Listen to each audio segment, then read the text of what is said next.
Hallo! Ja, was ist denn in den letzten Kapitel eigentlich alles passiert? Wir sind endlich nach Snezhnaya gekommen, nach Jahren endlich! Ja, die Spekulationen sind endlich vorbei! Und wem haben wir da zuerst getroffen? Eine KI, die Züge steuert und anscheinend über 500 Jahre alt ist.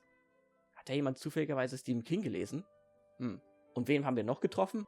Ah ja, nachdem wir kurzzeitig Paimon verloren haben. Ja, Piro, die Nummer 1 der Fatui-Elf, beziehungsweise Harbinger im Englischen. Aber anstatt uns in 2 Hälften zu hauen für all die Dinge, die wir in der Vergangenheit getan haben, sagt er einfach nur so im Grunde: Ja, ich habe mich um sie gekümmert. Tschüss. Ach ja, solltest vielleicht mit ihr zum Arzt gehen. Und auf dem Weg sind wir dann in die erste Stadt gekommen und da haben wir unseren neuen besten Freund, Scharfschützenfreund getroffen, nämlich Alyosha, mit seinem Husky. Und dort haben wir auch herausgefunden, dass die Bewohner von Snezhnaya anscheinend wegen irgendeinem merkwürdigen Programm, dessen Name ich wahrscheinlich wieder nicht richtig aussprechen kann, genau wie die anderen Städte hier, leider, rationiert, beziehungsweise ihre Energie, die sie da versammeln, um ihre Häuser zu heizen, um dieses Projekt, dieses merkwürdige, geheimnisvolle Projekt zu unterstützen. Hat irgendwie was mit Energiegewinnung zu tun oder eine neue Energiequelle zu finden. Und nun machen wir uns auf zur Hauptstadt, um herauszufinden, was es denn nun mit diesem Programm auf sich hat. Ach ja, was war eigentlich mit diesem komischen Schattenreich, was wir da hatten? Das war irgendwie so, keine Ahnung, Gears of War Light, oder? Naja gut, dann auf mit unserer KI, dessen Name ich nicht aussprechen kann. Grey, ach verdammt. Déjà-vu. Oh nein, unser Zug! Obwohl, den können wir ja eh holen. Dann gehen wir dann auf nach Rankova Zoria. Unseren neuen Freund. Und mal sehen, was wir dann da finden werden auf dem Weg zu der Hauptstadt von Snezhnaya.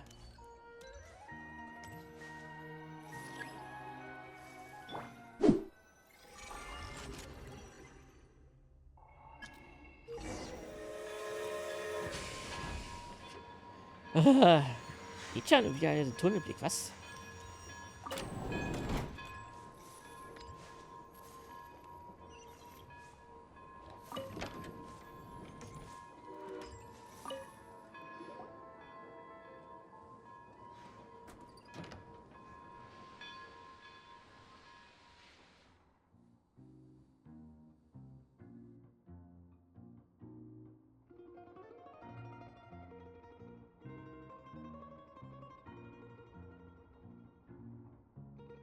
Edel.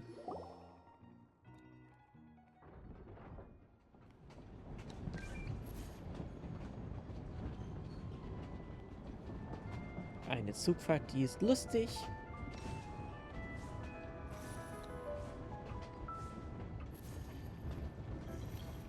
Jetzt müssen wir den Zug erkunden oder irgendwas?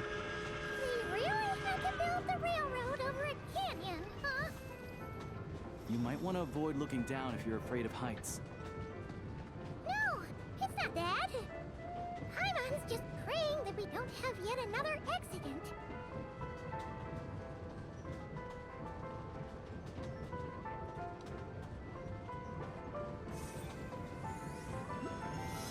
That mountain is breathtaking. Reminds Paimon of Dragonspine. They say this mountain's the domain of a Snegovik lord. A lot of the Snegovik retreated there to live in seclusion, so it's a pretty mysterious place. You hear all kinds of stories. Even the residents of the nearby town of Svietlo-Lidovka steer clear of the summit, and they make a living off of harvesting prime ice.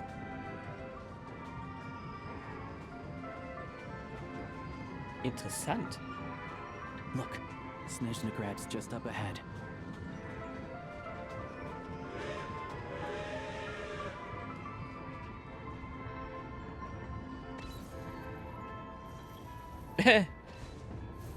Putzig.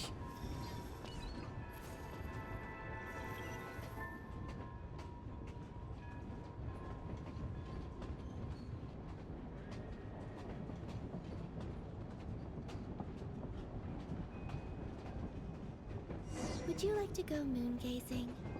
You can sit in my rocking chair and admire the view. Or we could go to the moon and gaze down at Pfad. Whatever you prefer. Ich glaube, wir sollten hier aussteigen.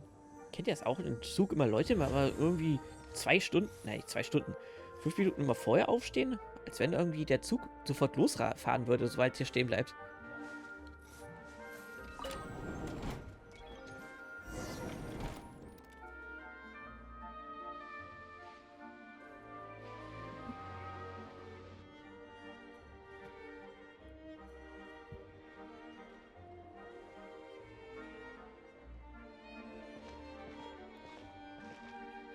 Here we are. Welcome to Snezhnaya train station, the biggest transport hub in the nation. Und der imposanteste. Wow! It's so majestic! Just flying from one side to the other would probably leave Paimon out of breath! It's built for maximum efficiency, but yes, transferring trains here can be a little tiring. In the future, you can use this train station to travel anywhere you want in Snezhnaya. For now, though, come with me. Let's get Paimon checked out. This way. There's a lift car that goes straight to Cyro-Archons. Genau, gehen wir mit Paimon zum Tierarzt. Ach ja, Markierung, genau. Können wir jetzt hier in der Welt markieren. Stimmt, das haben wir ja jetzt voll gesehen. Zentraler Eisenbahnknoten.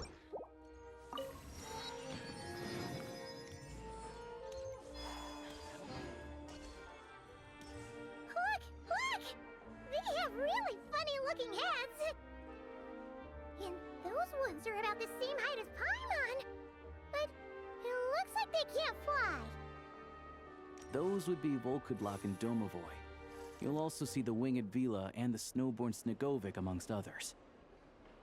No wonder. We'd heard that Snezhnaya used to be the realm of the Fae. Paimon can really see it now. Diese Furries. Nett. Halblinge. Obwohl, die haben keine spitzen Ohren, oder?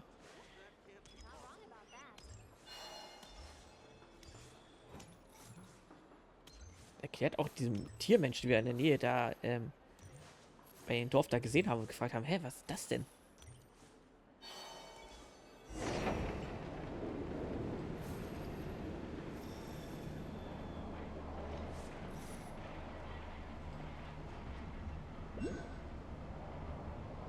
I love the snow. To the left is the market of Zolny. They sell everything there. You can often find some nifty little trinkets. To the right, you'll see the Korolievsky Theater in the distance. Look at that! Incredible!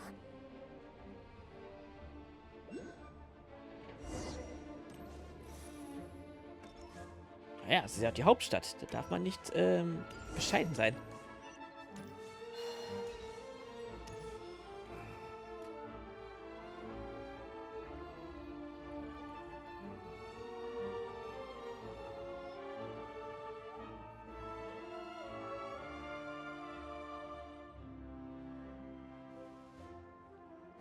Wow! Snezhnaya is stunning! Seeing it with our own eyes makes all the trouble we went through to get here worth it! I found it pretty stunning when I first came here too. But I soon found out that stunningly beautiful means stunningly expensive. The prices here are crazy. Wie die meisten Hauptstädten. I'm just a small-time hunter, so Zolny is where I spend most of my time. This way will take us to Podvorier restaurant. They offer food and lodging there, so you can get settled in while I fetch the doctor. Is that gonna be stunningly expensive too? Yeah, I mean, there are places to stay in Zolny, but I highly doubt they'd meet your standards.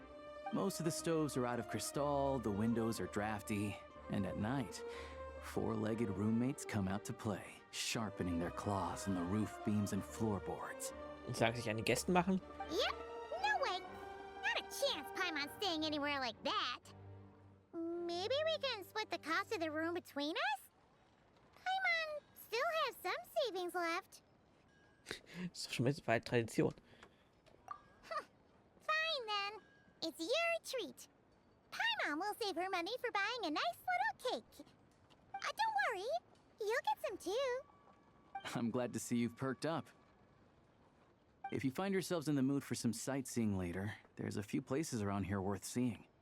This way leads to Cyro-Archons Palace, which serves as the Tsaritsa's audience chamber and also her personal quarters. The adjacent block is kind of a city in its own right. That's Glupov, the headquarters of the Fatui. Interessanter Name. Eine Satellitenstadt neben Snezhnaya und Hauptquartier der Fatui. Der derzeitige Bürgermeister von Glupov ist der 5. unter den 11 Han Pulkinella. Inside, there's a munitions factory known as the Armory Palace, producing a constant supply of all kinds of equipment for the Fatui. A lot of important research happens there too. And over there is the Snezhnaya, where all the big shots meet regularly to make policy decisions. These places are best admired from a distance. I'm sure I don't need to explain why. Yeah, they probably have super strict security. We're not looking for trouble right now. The downtown area is near the center of Cyro-Archons. That's where you'll find the restaurants, bookstores, and gift shops. Another place of interest is the Northland Bank, which is over this way. Kennen wir ja bereits aus Liebe. Oh, and I'm sure you'll want to make contact with the Adventurers Guild at some point, right? That's right here. Ooh, speaking of adventuring, we use alchemy quite a lot. Do you know where we can find a crafting bench? No one practices alchemy at Snezhnaya, I'm afraid. Apparently there's some historical reason for it. Oh, we'll just have to use the one on the train then. Kinda inconvenient. Wait, how come there's one on the train if that's Snezhnaya too? Weil das vor 500 Jahren wahrscheinlich passiert ist. Yeah, I don't know. Not my area of expertise. Still, I wouldn't say the absence of alchemy makes life here any less convenient. Anyway... Finally, there's Zolny in that direction. It's mostly residential buildings and factories, but there's a few shops too. Worth a look around if you're interested. That's about it. You guys go ahead and get checked in while I track down my doctor friend. Sounds good. Thanks for all the recommendations. It'll be good to get out of the cold wind. Paimon's starting to feel another headache coming on. Podvorye restaurant is right this way. Dann auf zum Porto-Restaurant. Natürlich vorher Teleporter freischalten.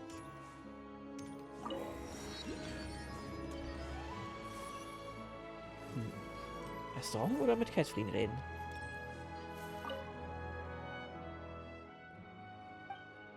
Ach so, okay. Du scheinst überall zu sein, Catherine. Woher kann das liegen?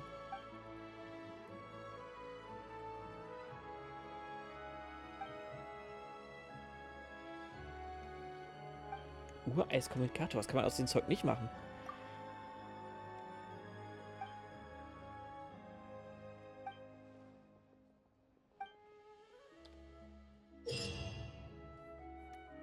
Ein wundersames Ureiskonstrukt, das Catherine dir geschenkt hat. Es wird anscheinend nach einem Bauplan gefertigt, der erst kürzlich entworfen wurde und in Snezhnaya nicht weit verbreitet ist, wie auch immer. Jetzt kannst du sogar in Zug mit Catherine sprechen und das Hauptquartier des Abenteuergilde in Snezhnaya kontaktieren. Du lass dich Aufträge einreichen und Belohnungen einsammeln. Cool. Müssen wir uns jetzt nicht immer auf, nach ihr Ausschau halten. Du bist es. Schade, ich dachte, man könnte dahinter springen. So don't worry about me. I can keep up. Du bist es, Snezhnaya.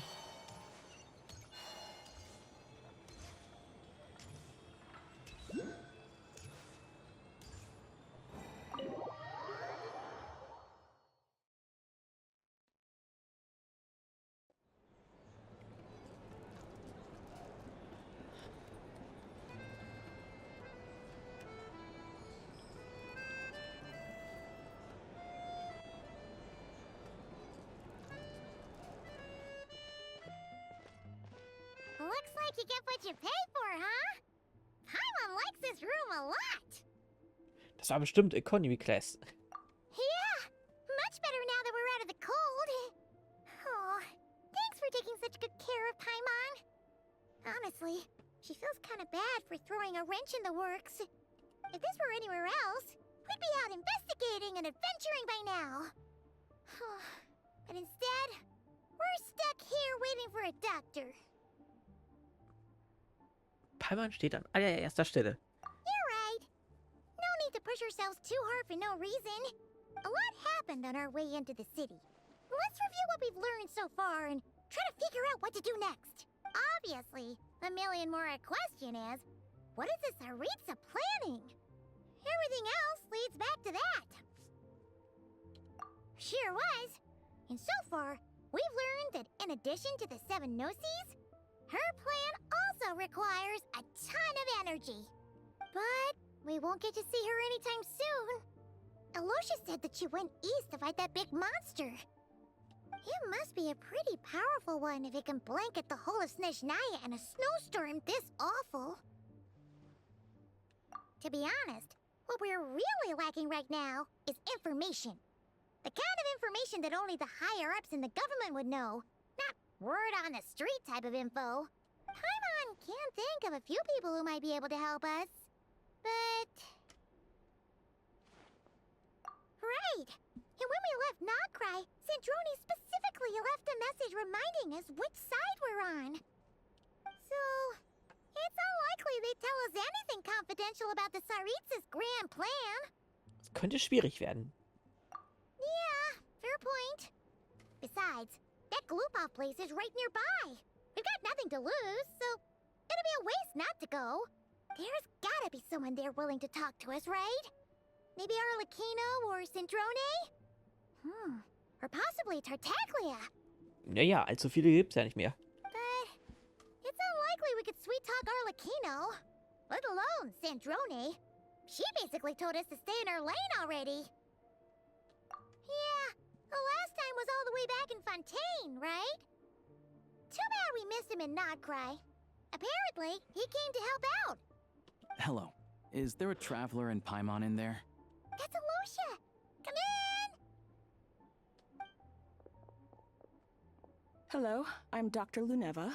Alosha mentioned that one of you is feeling a little under the weather. I see. So you're my patient today, yes? And you're, Faye, I presume? Good question. Paimon's not too sure either, but she's definitely not the same kind of Faye as the ones we saw at the train station. Is that gonna be an issue? Ich dachte, es hieß immer Paimon ist Paimon. Not exactly. It's just, I'm used to treating human patients. Fae tend to be far more resilient than even the healthiest and most long-lived of humans. But don't worry, I do have some experience treating Fae. I've even diagnosed plenty of cats and dogs in my time. Safe to say, I have a fairly eclectic range of expertise. It'll be fine. Paimon's basically the same as a human, Ja. right? We're no different when it comes down to it, are we? More like you don't eat enough. The more talking you do, the more you need to eat.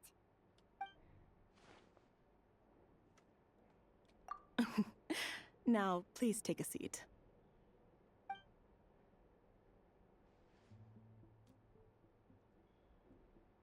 Okay, vital signs are good. Test results are all within normal ranges. I don't think it's anything serious. More than likely, you've just caught a cold.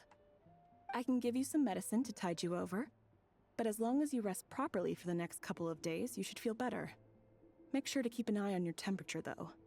If you find yourself with a persistent low-grade fever, or if your symptoms don't improve, just contact me again. Sounds like there's no cause for alarm. Thank you, Doctor. You're very welcome. Just doing my job. I'll leave you in peace now. Time to visit my next patients. Take care. You heard the doctor. Best you rest up here for a couple days. No sightseeing for the time being. Da haben wir dann was zu tun. All right, then. Guess we've got no choice. Let's just treat it as a short vacation. I have to get back to it. If you need anything else from the doctor or me, go to the Hunter Trade Station in Zolny. The boss there knows how to reach me. Hey, no big deal. You saved my life in the Shadow Realm. This is the least I could do. See you around.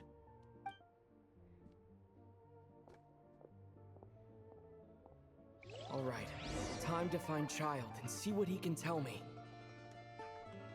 Das ist ja ein Highlight, dass wir mal wieder Child treffen. Ich meine natürlich, Tartaria, beziehungsweise, naja, wisst ihr, Wochenboss aus Liyue, der zum Meme geworden ist, weil man ihn innerhalb von 30 Sekunden besiegen kann, gefühlt. I'd better not disturb her while she's asleep. With any luck, I'll be back before she knows I was gone.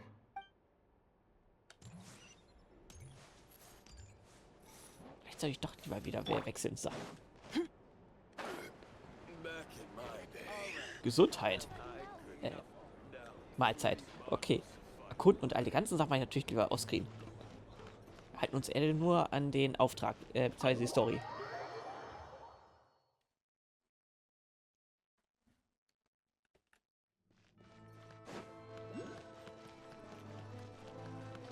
Natürlich ist da oben drauf wieder ein Kryo-Oculus.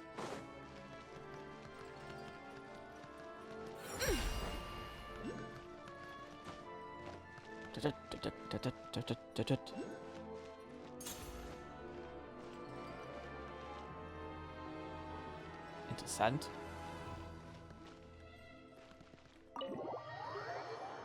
Ja, einfach rein in die Höhle des Löwen. Ich meine, inzwischen kennen die uns ja, nicht wahr?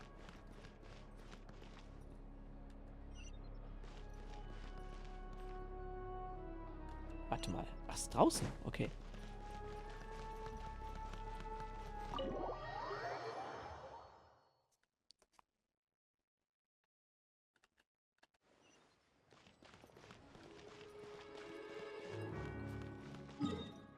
Ach, das ist gar nicht hier die Halle.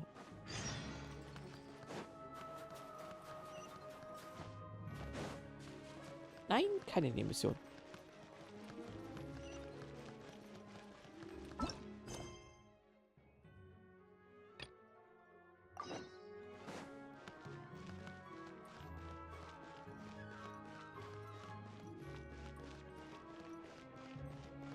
Ein Aussichtspunkt. Die Zitadelle Fatui.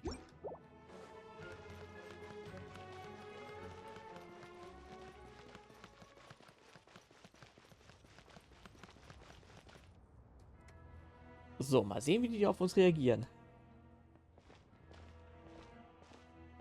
Hold on. Please display your invitation letter or permit. Glupov does not accept meeting requests without a prior appointment. You'll have to apply per the advertised booking process and wait until your invitation letter is issued.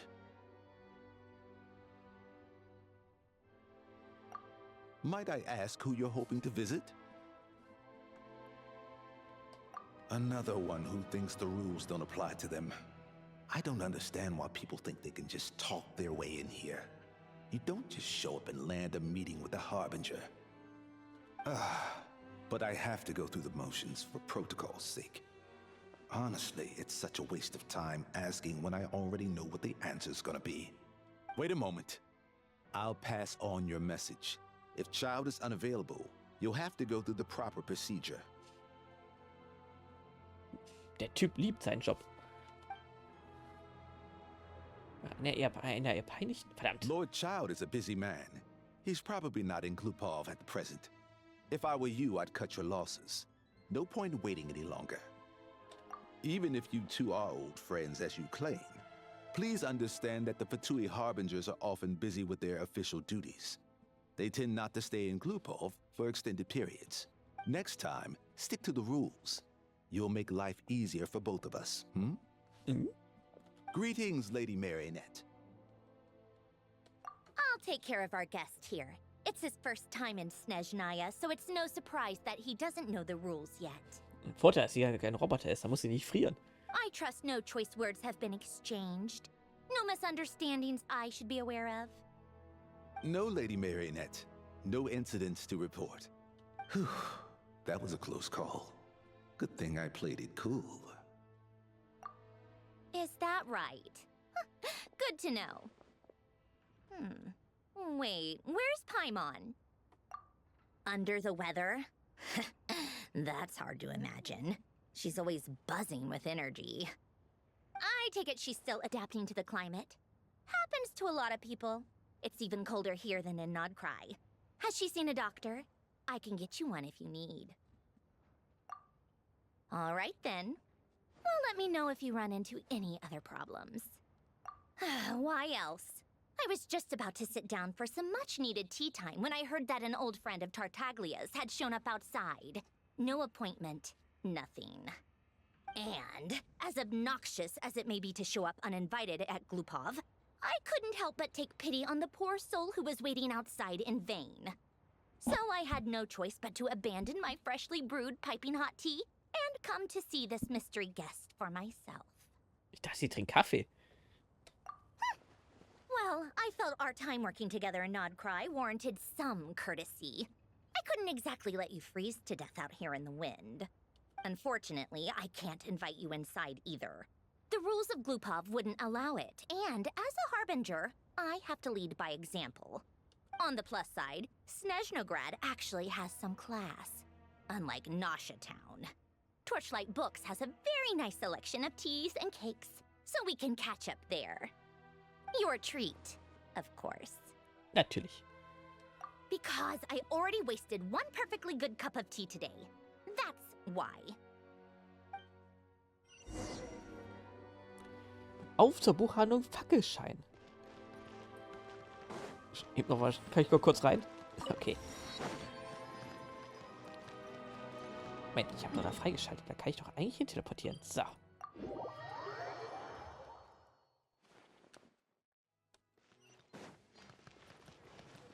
Das ist ein paar Meter gespart.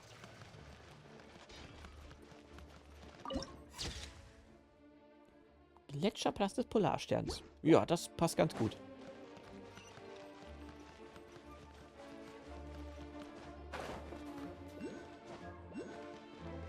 Natürlich alles voll mit Kryokoloss.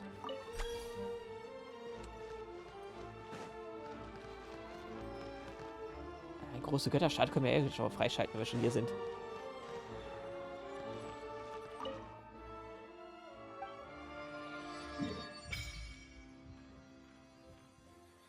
Ja. Ganz ordentlich.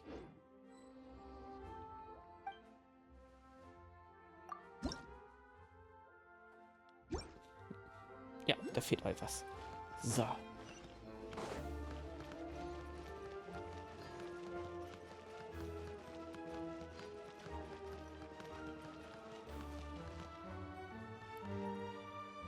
Ah, ist eine von diesen Buchhandlungen-Restaurants-Geschichten. I've ordered for the both of us. No objections, I assume. I'm sure you trust my taste. Okay, let's get down to business. I'm guessing you don't actually have any urgent business with Tartaglia per se. You just want information, right? Ein kleiner Snack. Wanna take a guess? Of course you'd say that. You shouldn't underestimate Counselor Tartaglia, you know. That's right. I'm sure you've heard of the Snezhnaya Vetcha by now. Well, he's busy preparing some paperwork for their next meeting. They'll be discussing yet another extension to Project Stuzha. It's basically all anyone cares about in the Vetcha these days. Yeah, he's more of the shoot first, ask questions later sort, isn't he? It all started with a very detailed letter that Capitano left for the jester, Piero, before leaving for Natlan. Falls die Leute vergessen haben, wer Capitano ist. Achso, erst später. In that letter, he detailed the future arrangements for his subordinates. All of his key people were reassigned to Tartaglia. I guess he'd already prepared to leave us for good all the way back then. But Piero didn't reveal the contents of the letter until the events in Natlan had concluded. That was his reaction, too. Why me? With a bewildered look on his face. Kann ich mir genug vorstellen. Achso, da steht er ja. He'd always assumed Capitano looked down on him. He was a man who kept his thoughts to himself and barely spoke to him the whole time they'd known each other. But he occasionally brought Tartaglia along to my tea parties back in the day. So to the rest of us, it was clear that Capitano had quite a lot of respect for his young comrade. By the rest of us, I mean my tea party regulars. Arlecchino, Rosaline, and actually not Columbina. She was probably oblivious to it. Anyway, then the Liu-S situation happened. Normally, it took a lot to get under Capitano's skin, but that time he was furious. It's not really my place to talk about it, though. You can ask Tartaglia about it sometime. Basically, Tartaglia probably had the wrong idea about Capitano all along, right up until Piero revealed the letter he'd left behind. Capitano believed that despite Tartaglia's immaturity, he showed great potential.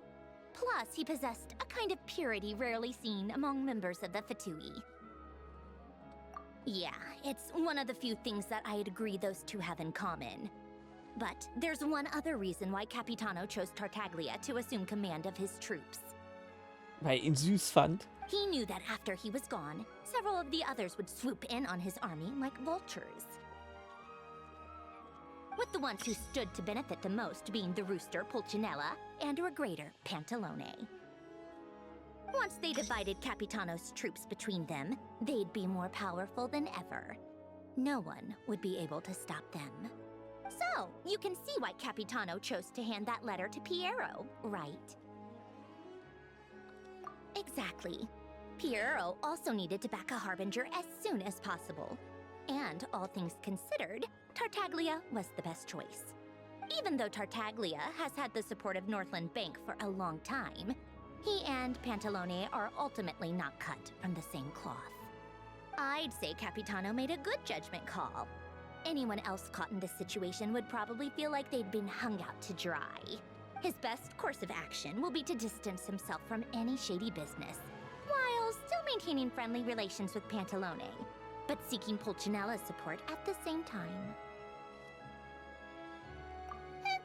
What's the point in having a tea party if you don't spill a little tea? Ein bisschen, ja. Besides, none of this is confidential anyway. Ask any journalist out there. They'll give you all the lurid details. You'll see it firsthand if you ever sit in on a session of the Snezhnaya Vecha. All the factional strife, whether open or unspoken, it plays out for all to see in that one little room. Having a voice in the Vecha is the only way to steer policies in your favor. So, every person in that room represents a particular interest group. Pantalone, for instance, represents the financial sector, and Tartaglia represents the Fatui soldiers. Personally, I have no interest in political jousting, but since I have a number of engineers and researchers under my command, I have to make their voices heard. Then there's Pulcinella, the linchpin of the Vecha. He represents politics itself. Das sieht man ihn gar nicht an. Everything involves him, so nothing can bypass him. Any issue that comes up, he knows how to mediate. That's what the Tsaritsa values most about him. I'm starting to see why everyone is so frustrated with the way things are, but also powerless to change it. A complex web of interests connects all parties involved, and the Tsaritsa sitting at the top adds another layer of complexity. It must be nearly impossible to come up with a perfect solution. Ist Perfektion nicht eine Illusion? All right, I'm done carrying this conversation. Time for you to answer a question of mine. You must have known that you can get the info you needed from me. So why was Tartaglia the first person you asked to see and not me? Huh? Jealous? As if. Niemals. Puh. Wait. Oh, I think I know what it is. Columbina passed on my message to you before you left Nod-Krai, right? I only meant you should be mindful of which side you're on. Is that actually why you didn't ask for me? Because you took that to heart? You... fair enough. It's not your fault. I blame all these politicians I've been hanging around with lately. Always beating about the bush when they talk. I guess it must have rubbed off on me. Anyway, just ask for my help next time, okay? Little things like this are no problem. Lady Marionette. What now? Can't you see I'm on my break? Whatever it is, just leave it on my desk. I'll look at it later. Sorry to disturb you during your break, ma'am, but I'm afraid it's an emergency. Isn't it always? I've told you before. Fixing the tracks and transporting ice blocks does not constitute an emergency. The equipment in Svietlolaitovka is in urgent need of maintenance. With how the weather's been recently, we suspect that the cause is a buildup of snow, exceeding the maximum weight limit. The supports on one of the machines broke and fell, awakening a dormant beast and leaving many of the ice miners trapped in a nearby ice cave. Das klingt ernst. Luckily, Odette's team was nearby and launched a rescue operation, but we're still facing a severe manpower shortage for both the rescue and engineering teams. I guess that's it then. Our tea party will have to end here. I'm the only engineer you'll need. Do you actually want to come with, or are you just saying that? Nice of you to return the favor.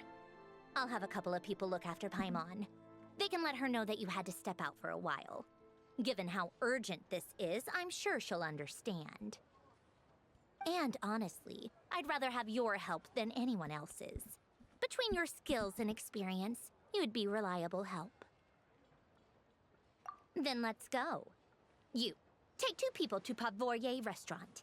Find his room and watch it like a hawk until we get back. If anything happens to Paimon, you'll be answering to me. Yes, Lady Marionette.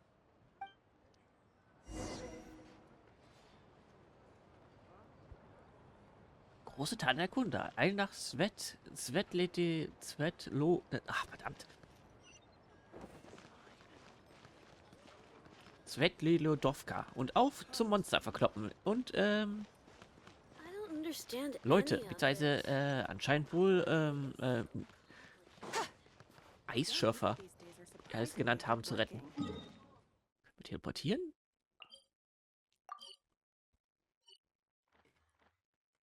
Ich glaube... Wir können auch so hin, genau.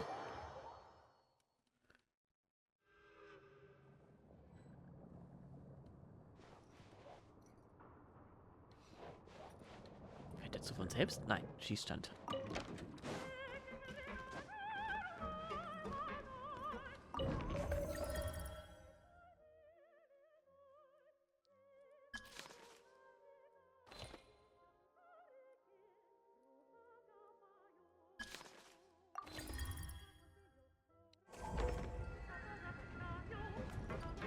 Wie umständlich. Aber gut, was soll man machen?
Ich glaube, wir sind ja falsch.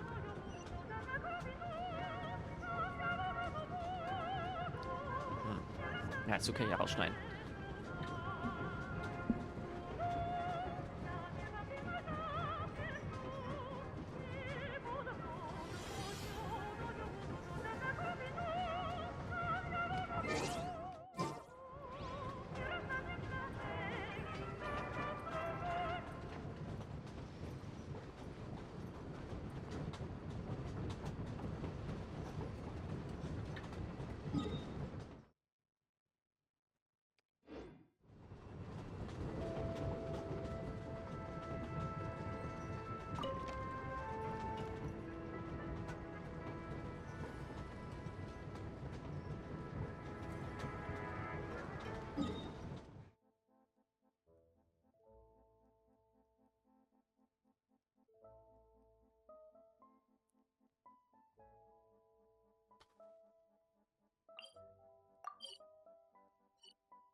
Dahin.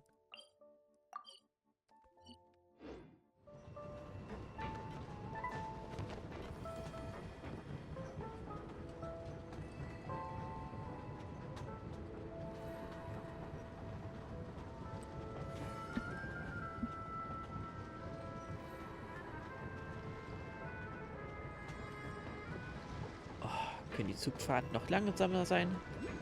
Warum kann man es nicht überspringen?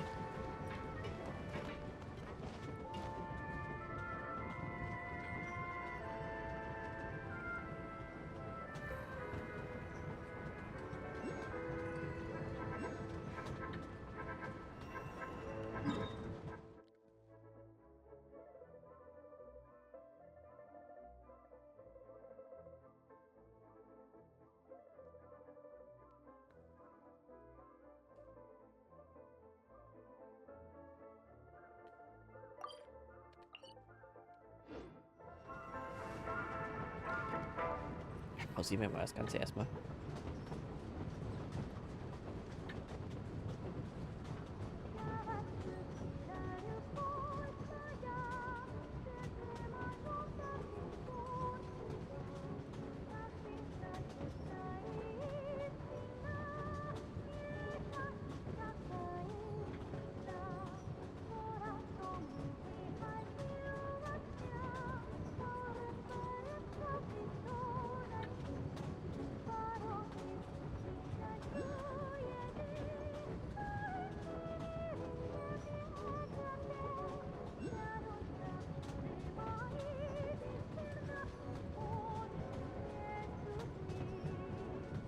Auf nach Svetlo Ledovka. Ledovka? Ach, verdammt. Da haben wir außerdem eine Runde gedreht. So kann man es ja rausschneiden.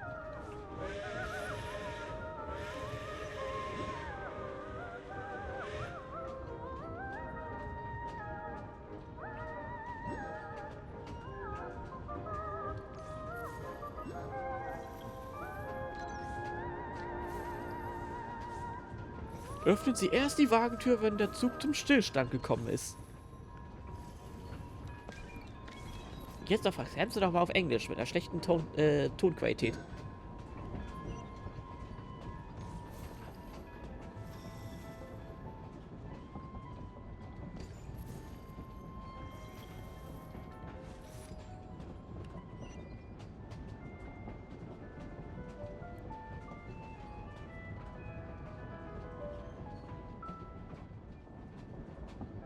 Meine Damen und Herren, wir haben Svetlo erreicht.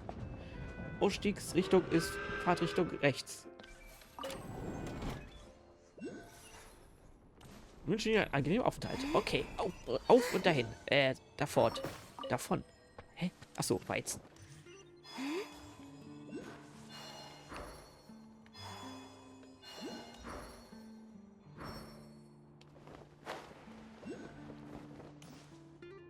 Retten wir mal eben die eingesperrten Leute. Mal sehen, wie das Monster aussieht.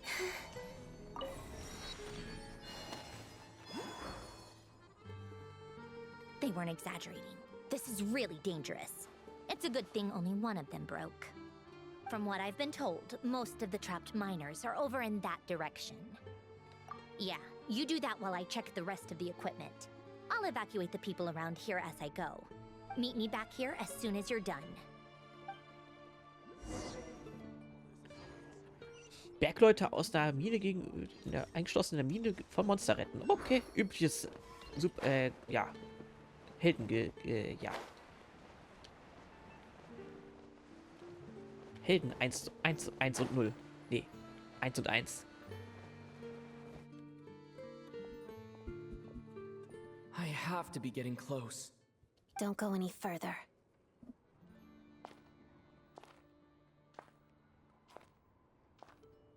It's too dangerous here. There's a highly aggressive monster on the prowl. You need to leave, now. Ah, I see. You're the backup from Snezhnaya. Well, I'm Odette. Good to meet you. Genau, die Pyro. Nein, Quatsch, Pyro. Offensichtlich. Die Kryo-Ballerina. Ah, so this is Odette. She was the first member of the Fatui on the scene. There are 5 people trapped in the cave. Monster type is unknown, and so is its location. Let's go. Every second counts. Ein bisschen zu overdressed für einen Einsatz, oder?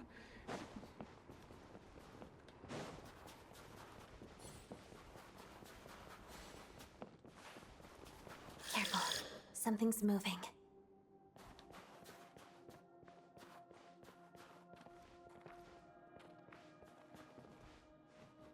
Interessant.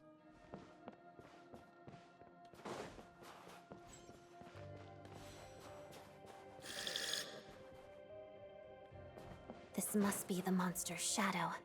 Looks like a tough opponent. Lass mich raten, am Ende ist es gar kein Monster. Oder es ist nicht so hart. Crystalline Adagio. Ah ja, Sternglanzprisma. Nod-Krai hatte Mondleuchten, die haben in Snezhnaya hier haben sie Sternglanzprisma. Energie aus, ja, liegt bei 30%, wird sofort wieder hergestellt. Okay. Ich will euch jetzt nicht noch damit nerven, das auch noch vorzulesen. Wozu eigentlich die Spur mit diesen kleinen Lichtern? Ich meine, es ist doch eine Mine. Wo soll man denn sonst hingehen? Stay back!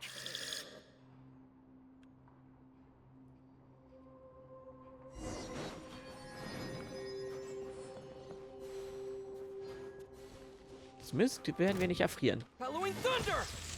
Here! Walk with the snowflakes. Ich glaube, wir sollten hier mit Odette kämpfen.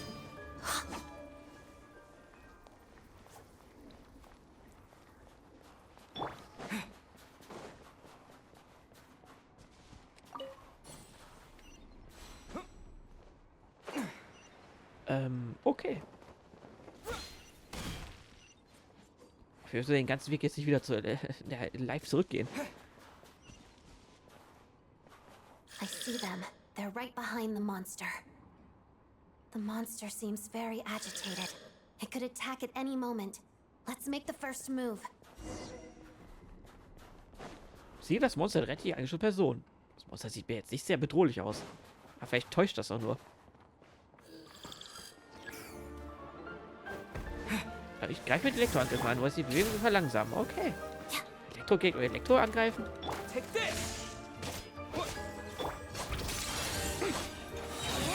Witness the snow swan's grace.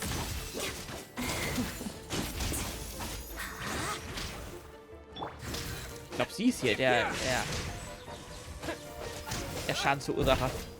Oh.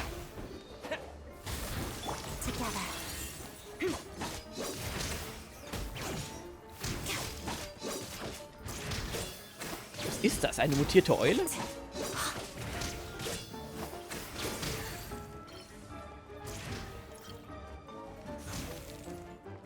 Vielleicht einen Buffer hinstellen?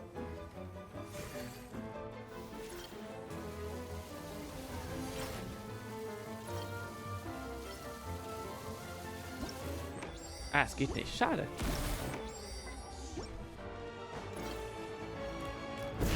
Let's begin.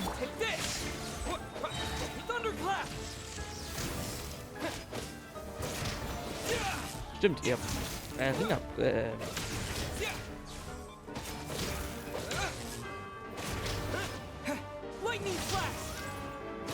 Wie heißt das nochmal?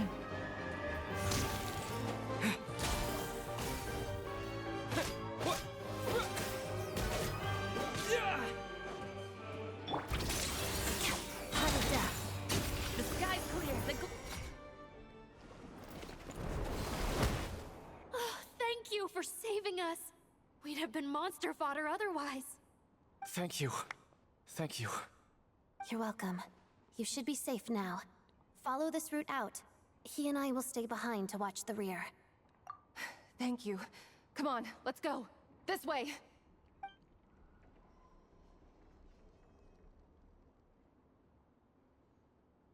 I've searched the area. Pretty sure the monster made a tactical retreat. Was für ein Zufall, dass wir zufällig Elektrofähigkeit hatten, nicht wahr? Yeah, but with us here, it won't be coming back anytime soon. It may be small, but don't be fooled. It's a ferocious beast. People are just food in its eyes. It's lucky we got here when we did. The trapped miners have been successfully evacuated. Time for us to leave. Wait, this place. There's something unusual about it. Das merkt er erst jetzt?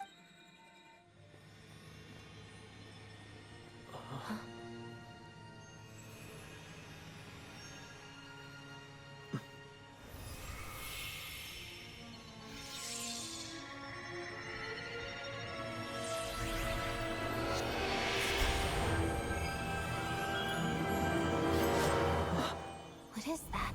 I don't know. It's back? Guess it has family.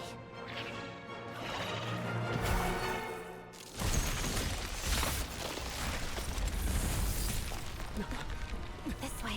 Run!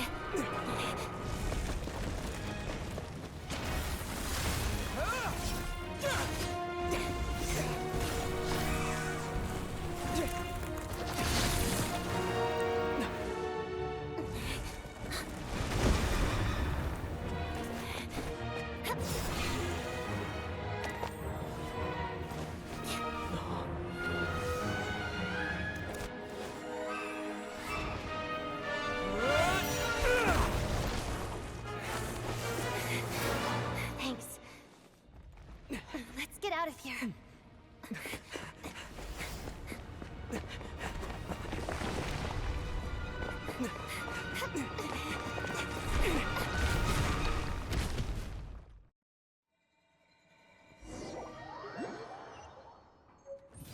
Ziemlich pflegeholde Maid, nicht wahr?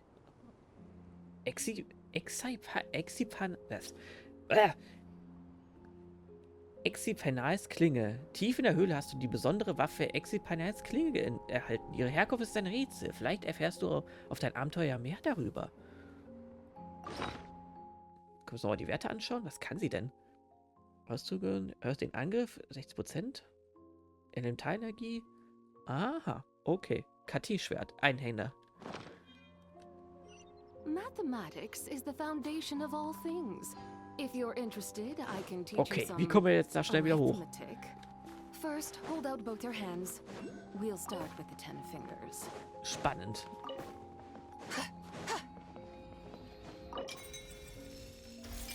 Räucherwerkleitfaden.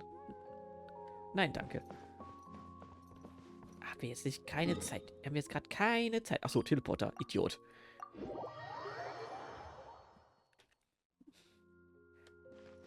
Warum langwierig, wenn es auch schnell geht? Everyone's accounted for. We managed to rescue them all. We also placed a sign at the entrance to the cave, warning people to stay away. You really held your own today. I still don't know your name. Don't think I've seen you before. I'll remember the name. All right then. See you around. Hello, Lady Marionette. Wir werden uns sehen, spätestens im aktuellen Banner. I hear the rescue operation was a great success. I knew I could count on you. What brings you here, Odette? Here for a performance? No, a Fatui mission. I happened to be nearby and heard the crash. She hasn't introduced herself then. Odette is the prima ballerina of Snezhnaya. She's quite the celebrity. Das hat uns jetzt überrascht, was? If you ever hear people mention the two crowning jewels of the Korolievsky troupe, they're talking about Odette and the prima donna, Vodianitsa. On top of that, Odette's also a rising Fatui star. It's looking likely she'll inherit the title of the Fair Lady. She learned all her combat skills from Rosaline herself. Used to be one of her most valued subordinates, too. You flatter me, Lady Marionette. Witzig, weil man bedenkt, dass La Signora eigentlich ein Pyro-Charakter war. If she's Rosaline's protege, that makes me... Never mind. There's no need to bring it up. No point making things awkward. How's progress on your end, Lady Marionette? Equally successful. I finished reinforcing all the equipment. Took me a little longer without Polonia's help. But the outcome is the same, of course. Even if the heavy snowfall summoned by that monster lasts for another 3 months straight, this equipment won't give way. All right, now that we're done here, it's time to get out of this blizzard. Sure, but Snezhnaya will send someone to investigate and draw up a relief plan. And I guess I'll have to write the incident report myself this time, since it involves a mechanical malfunction. First, Pantalone needs to approve the budget, then Pulcinella has to sign off on the plan. Once they've argued it out and reached a compromise, we can move forward. Bürokratie ist schon was Tolles. That's the rough process anyway. Could take anywhere from a couple of weeks to a couple of months, depending on how smoothly it goes. Yup, nothing we can do about it. There's a whole stack of incident reports like this back at the office. The snow has eased a little for now, but there's no telling when that will change with that monster still at large. Fuel for heating is in short supply, and relief is weeks away. There's no immediate threat to life, but still, it just feels like there should be a better way. Hey, quit daydreaming. Let's get back to Snezhnaya.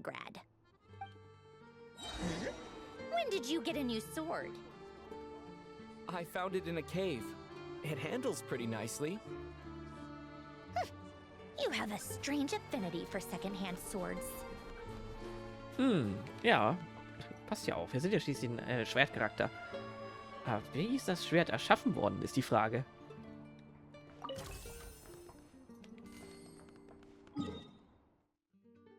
Zack. Ach, zum funktionierenden Teleporter in Snezhnaya müssen nicht immer mit dem Zug fahren.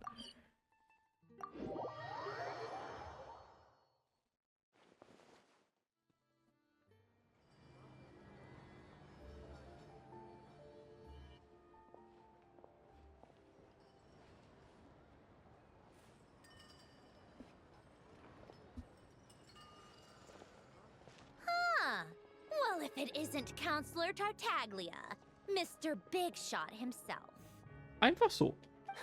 Go easy on me, all right? I'm still recovering from the interrogation the real Big Shots put me through. Hey, comrade, it's been too long. I heard you came looking for me earlier. Nicest surprise I've had in a while. Der Charakter, der eigentlich Stuvilett besiegen hätte sollen. Good to see you too, Odette. I'm guessing you guys just got back from Sviatlo-Lajdovka. How'd it go? Crisis averted? It went fine. How about you? Any new developments? Not really. Same as ever. Growing opposition to Project Stuja, and the usual rebuttals are starting to ring hollow. The results of the mock vote were pretty dire. Pulcinella was fuming. I've never seen the old man so angry. That's not good news. It takes a lot to rattle him. Yeah, obviously if push comes to shove, there are ways to crack down on dissent. But... Sorry, I have to ask something. This is going to sound blunt, but may I? Huh? Of course, fire away. Können wir das Ganze hier bitte abkürzen und einfach direkt hin nochmal gucken, sagen, wo die Zarin ist? It sounds to me like everyone's tearing their hair out trying to figure out how to deal with opposition to Project Stuja. But what exactly is this project's purpose? And how can it be so important that even people like you two refuse to stand up for the ordinary people of Snezhnaya? Stimmt, da war ja was. Interesting. I gotta hand it to you, comrade. You sure don't mince your words. Excuse him? What does he mean, refuse to stand up for ordinary people? Oh my gosh. How does he dare speak to the Harbingers like that? Are you interrogating us now? It's okay, Sandrone. Let me explain. I think I understand where he's coming from. If I could, I'd take your side right now. In fact, my position's very similar to yours. I've only held back on casting a dissenting vote in the Vecha because the Tsaritsa would never let me get away with it. Still, I have a responsibility to the Fatui armed forces, so I do what I can to make their voices heard. Most of them are just regular folks from small towns far from the capital. I'm sure you've seen how much those kinds of places are struggling right now. Oh, and for what it's worth, I'm from Erepasak myself. Things aren't going so swell there either. Jetzt wissen wir mehr über ihn. Ach, da waren wir ja auch.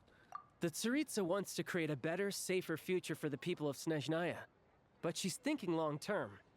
I don't doubt that from where you're standing, Project Stuzha seems to be creating all sorts of issues for everyone. But considering the Tsaritsa's vision for the future, these are sacrifices worth making. Sounds cold, I know. But I promise it's not as black and white as it seems.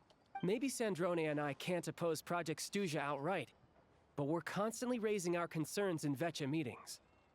And even though we can't put an end to it, there are plenty of other ways to make a difference. We're trying everything we can think of, and so is Pulcinella. I respect Her Majesty, the Tsaritsa, and trust her decisions. But at the end of the day, I'm still just a normal guy who cares deeply about my homeland.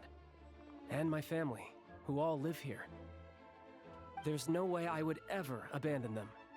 As contentious as things can get within the Vetcha, there's no selfishness or malice behind it.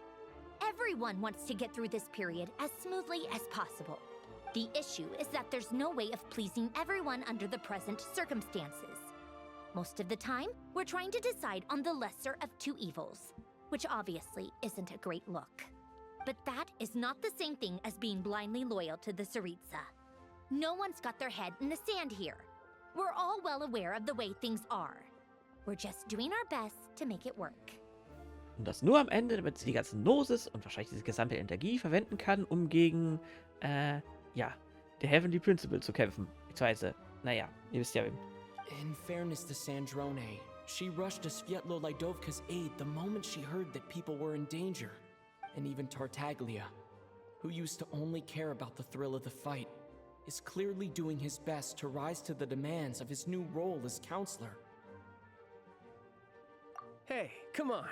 There's only so much we can say, so don't press us too hard. Look, I know how untenable the Tsaritsa's position looks if you don't understand her motives. Maybe you've heard already, but she's currently leading her army on a campaign to the east to defeat the monster that's been causing these brutal blizzards. Striking that monster down will be a significant step in dealing with the present energy crisis. As laser-focused as she is on realizing her lifelong ambitions, she's still putting time and energy into taking down this powerful monster. To me, that says a lot. If she thought Snezhnaya and its people didn't matter in the grand scheme of things, why would she waste her time on something like this? Thanks. I meant every word I said, though. I wasn't just trying to placate you. I've already done more than enough diplomacy for one day. I still think this adventurer raises a very important point. Our two harbingers have made their positions very clear. But there are many others in the Vetcha who must feel trapped and forced to vote against their conscience. I think it's a very valuable quality to be willing to speak one's mind, despite the risk of offending powerful figures. You can say that again. I highly doubt we'd feel the need to explain ourselves so much if we didn't know you so well. Forgive me, adventurer, but might I be so bold as to ask about your background? How is it that you can converse so openly with two harbingers? Es ist kompliziert. Oh, haven't you been properly introduced? Easier said than done. I like to think I'm not the kind of person who goes around busting open people's old wounds. I've only learned his name so far, and no details of his experiences. Is something wrong? Uh-oh. Is there no avoiding the subject of Rosaline? Ja, ich habe zufälligerweise deine Meisterin, oder wie kann man sagen, getötet, also eingeäschert, damals in, verdammt, mir ist der Name entfallen, shit. No, it's just... Alright, I guess there's no getting around it. This is the world-renowned traveler, who helped resolve the storm terror threat in Mondstadt, cleaned up after the mess I made in Liyue, and then went to Inazuma, where... Inazuma, genau. There was a duel before the throne, in which the traveler defeated Rosaline. Oh. I'm sorry. I didn't think you two would be seeing much of each other, so I figured it wasn't worth bringing up. It's fine. It was a long time ago. It's fine. Sorry. I just remembered that we have a rehearsal coming up. Please excuse me. I should get going. Wenn jemand sagt, it's fine, ist es meistens nicht fein.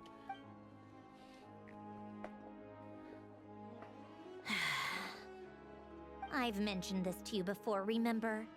She was Rosaline's most valued subordinate. But they didn't actually get along. Not that Rosaline was really the type of person to make friends, but death has a way of resolving a lot of conflicts. Don't let it weigh on you. Like she said, it was a long time ago. It's in the past now. Odette has a very different personality from Rosaline. Give her some time. I'm sure she'll work through it. Oh, by the way, where's Paimon? It's not like her to hide away. She hasn't been feeling well, so she's resting at Podvorier restaurant. I got a couple of my people to look after her while we were gone. Oh, right. Sorry to hear that. Poor thing. Reminds me of when Tonya was little. She really felt the cold back then. Used to get ill all the time. I felt so bad for her seeing her lying in bed, coughing. She was so mature for her age, though. Whenever someone came to visit her, she'd greet them with a smile and would never complain. I'm sure Paimon's a good kid, too. Naja, Kid. You're a little short on manpower, right? Let me have a couple of my people take over for yours. I'll send my most capable and reliable. They'll make sure Paimon can recover in peace. Well, that would be great. Your people are more qualified. Wer hätte damals, als wir ihn erstmal getroffen haben, gedacht, dass er so fürsorglich sein könnte? Beziehungsweise Fatui an sich, nicht wahr? Hey, don't mention it. I'm sure you have things to do. Hopefully this takes a load off your mind. So no more accusing me of not being on your side, all right? Already? That was quick. I'm afraid I can't help you there. Our director's recent movements are confidential. Even we're not in the loop. If you hadn't told me, I never would have known he'd gone south. I assumed he'd been in Glupov this whole time. Well, I guess I'd better go sort out Paimon's security situation. I have some other work to catch up on at Glupov anyway. Me too. I have an incident report to write up. Let's leave it there for now. I guess everyone's in a difficult position. But Tartaglia's right. I have things to do. Things I want to do. To start with, I should ask Alosha if he knows any way to help Svietlolaidovka.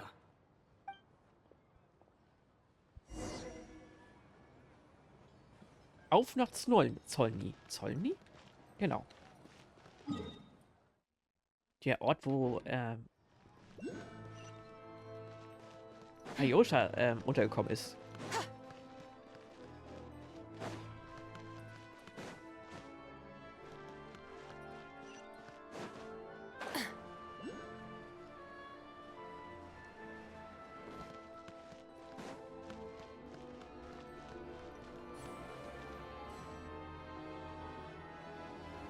How strange. This sword seems to be vibrating of its own accord.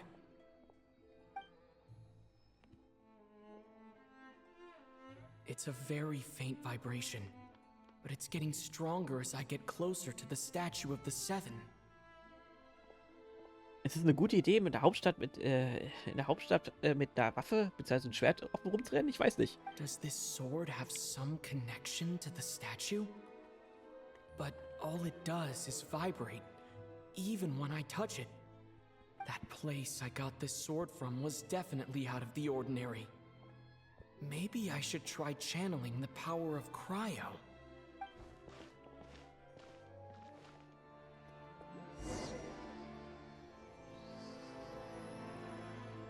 Verwende die Kryokraft an einer Statue 7. Na gut, wir haben ja schon die Kryokraft aktiviert, also.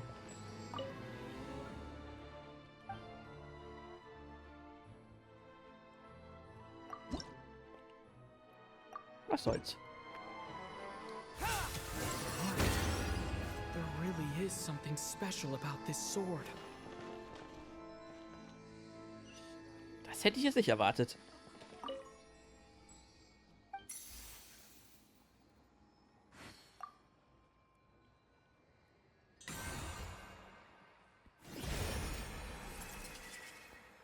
So begab sich der Reise auf eine Reise in ferne fremde Länder. Alles für eine winzige... Ah, okay. Das Schwert hat also extra Fähigkeiten, die wir freischalten können. 1, 2, 3, 4, 5, 6, 7. Ah. Oder ist das quasi... Ach so, das ist die Verfeinerung, wie wir sie ja schon kennen. Nur ein bisschen fancier. I don't really understand what just happened, but I'm pretty sure this sword just got a little more powerful. I'll have to try the same thing again when I come across another statue of the Seven. In the meantime, I'd better go find Alosha.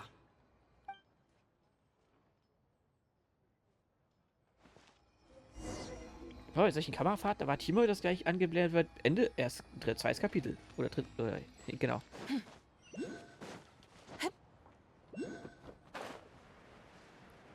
Kürzt das Ganze hier mal ab.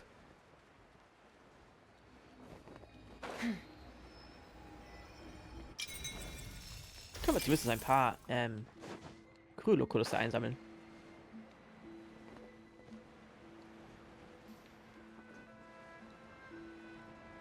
Teleporter? Teleporter.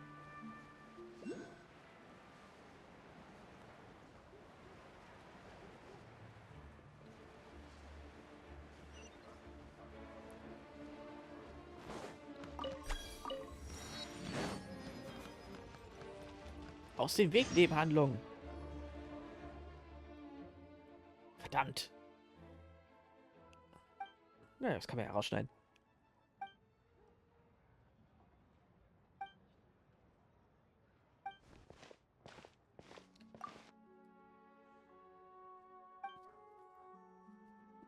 Alte Schuldeneintreiber wollen von armem Kind wie heißt das? Geld eintreiben, kennen wir ja.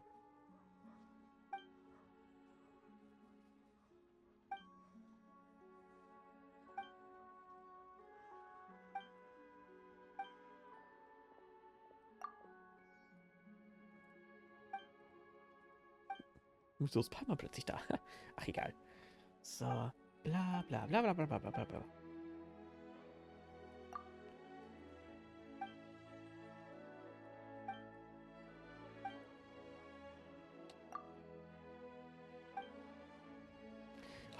Ja, bla bla bla bla.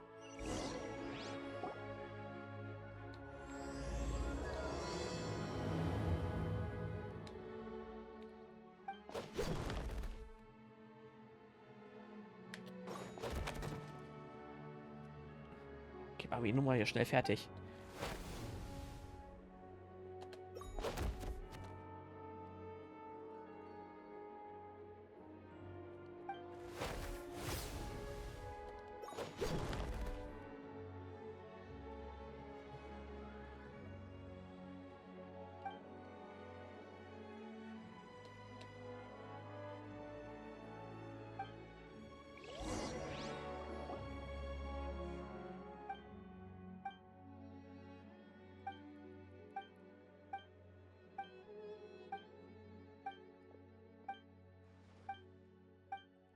Maffa Veslav. Okay. Veseslav.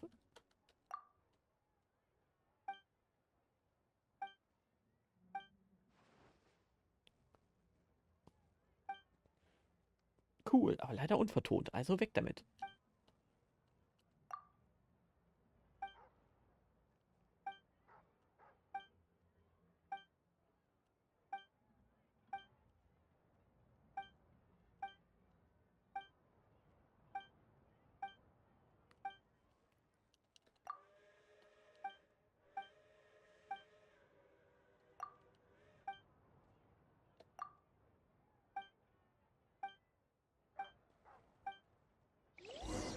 Jetzt wieder zurück zur Story. Jetzt eigentlich sagt ihr hier soll.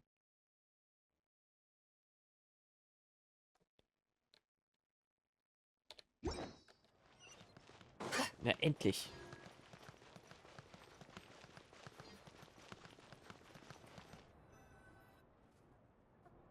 Hello there. How can I help? Ah, sure thing. Give me a second. I'll go fetch him for you.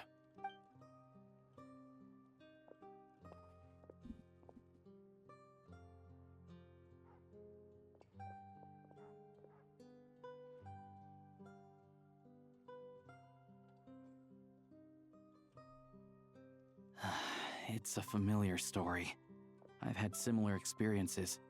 Although Snezhnaya doesn't deliberately delay or withhold relief, those first few days of waiting for help are always the hardest. It's a fundamental contradiction. If emergency relief can't be delivered in time, what's the point in even calling it emergency relief? Der hat einen Punkt. Not necessarily. I think there's a good chance that Kresny Crystal from Stratomeros will start flowing into the market. When we resolve Stratomeros' energy issue, it's like we open the floodgates. A huge backlog of crystal is now available to the townspeople. There's no way they can use it up at once. A lot of them will probably stockpile it and slowly work their way through. Probably a good idea, since energy prices are only going to keep rising. But exactly. At the current prices, selling crystal is an easy way for an ordinary person to make a fortune. Angebot und Nachfrage. Hey boss, how much do I have left in my account? 1 second. Let me check. So, you're planning on buying the crystal out of your own pocket? Yeah.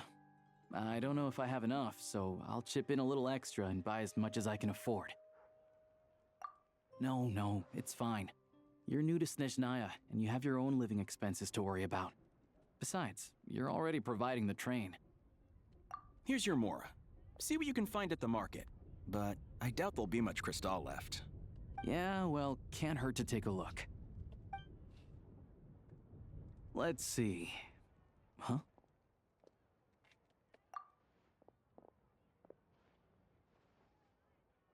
Oh, Alosha, and... Hello. I didn't realize you two knew each other. Ich bin der Mörder ihrer Mentorin. Aber es ist lange her. Yeah, I take on some odd jobs in the city to supplement my hunting income. Sometimes I work as a cleaner or prop hand at the theater where Odette is one of the big stars, so I've met her a few times. When the weather's as bad as this, it's better for a hunter to adapt than to keep looking for game. Yes, and we sometimes need extra help.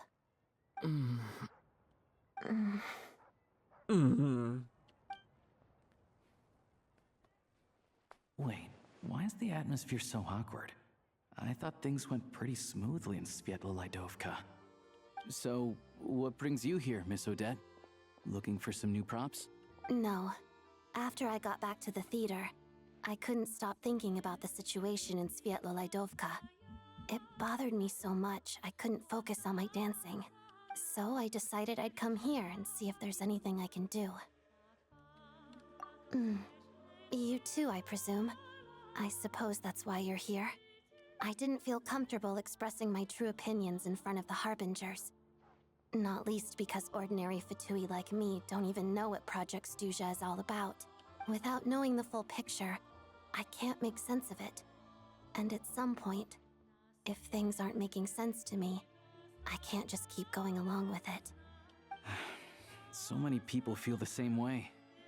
They wish they could do something, but all kinds of reservations hold them back. Explains why groups like the Rokot are springing up to fill the gap. Yes. Well, that's one option. But there are risks to consider with organizations like that. The Fatui does not encourage their activities. Right, because things can get out of hand, and it's hard to hold the right people accountable when they do. I've heard about a few cases like that. Sandrone said Odette was on track to inherit the title of the Fair Lady. If so, she'll be able to find out what Project Stuzha is really about.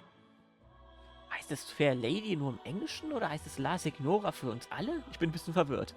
Still, it's probably a little soon to ask her about that. There may be more to the story. What's on your mind? I think we can both agree that no matter which side you're on, it can't stop you from doing the right thing.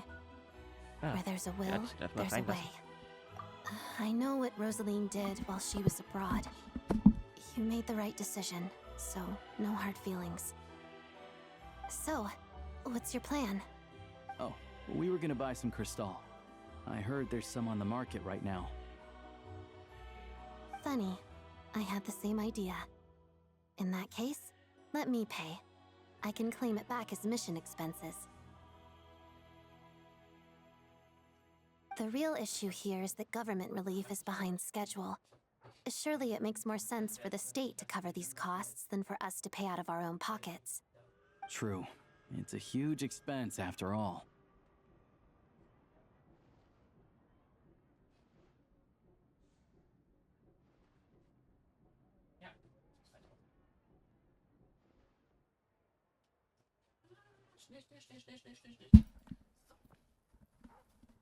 Und Schnitt.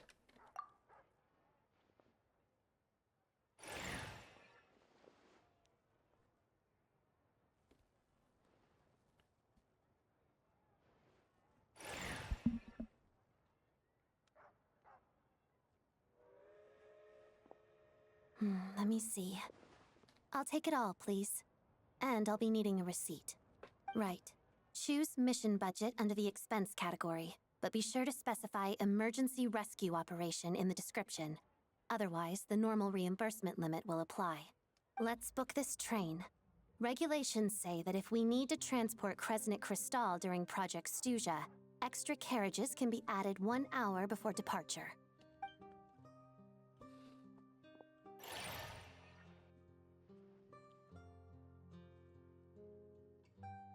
That should do it. The train will be escorted to its destination by Fatui guards. This is my first time seeing you handle Fatui affairs, Miss Odette. It seems you're as skilled an officer as you are a dancer. He's You flatter multitasking-mäßig. me. It's only because I've been doing both my whole life.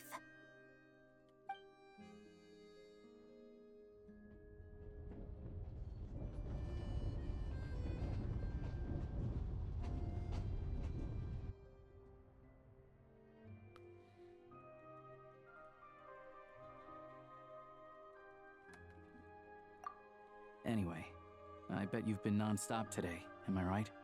Any idea how Paimon's doing? Sie ist an Ausruhen und sie ist sehr gut bewacht. What's wrong? Who's Paimon?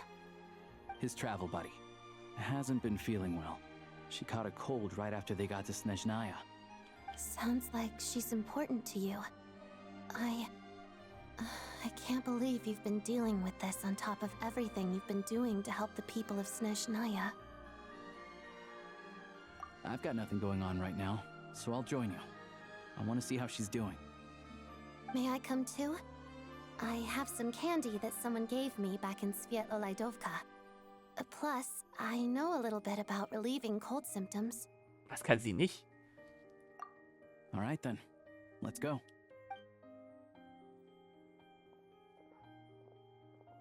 I still don't know what the deal is between these two, but at least the tension seems to have vanished.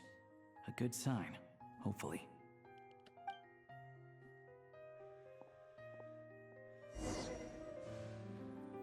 Auf zurück zum Restaurant Tovorie.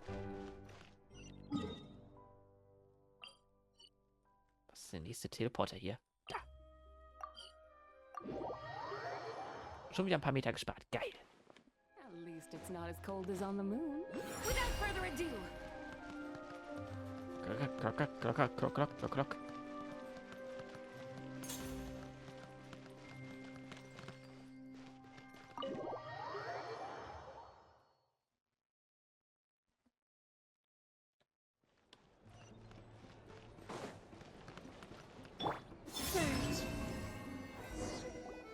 Hello. Sorry, but there's a sick person recovering in this room. Can I help you? What happened? Vielleicht hätte man vorher Bescheid sagen sollen. Oh, please, excuse me. Are you the traveler?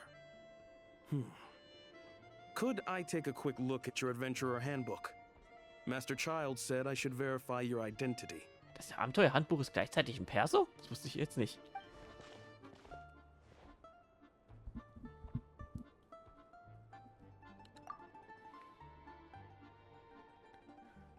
Ah, it's really you. Sorry for the inconvenience. We're under strict orders from Master Child to keep this room well guarded. At the same time, we can't interfere with Podvoye Restaurant's business. That would only seem all the more suspicious and draw unwanted attention to this room. Besides myself, a few of my colleagues are stationed in and around the restaurant, in plain clothes, of course. Rest assured, you're in safe hands. Jetzt die Frage, wer könnte es alles sein? I didn't expect such a high standard of protection. Well, Master Child handpicked us for this special assignment. We're not about to let anything go wrong. Anyway, I won't keep you any longer. Please, head inside.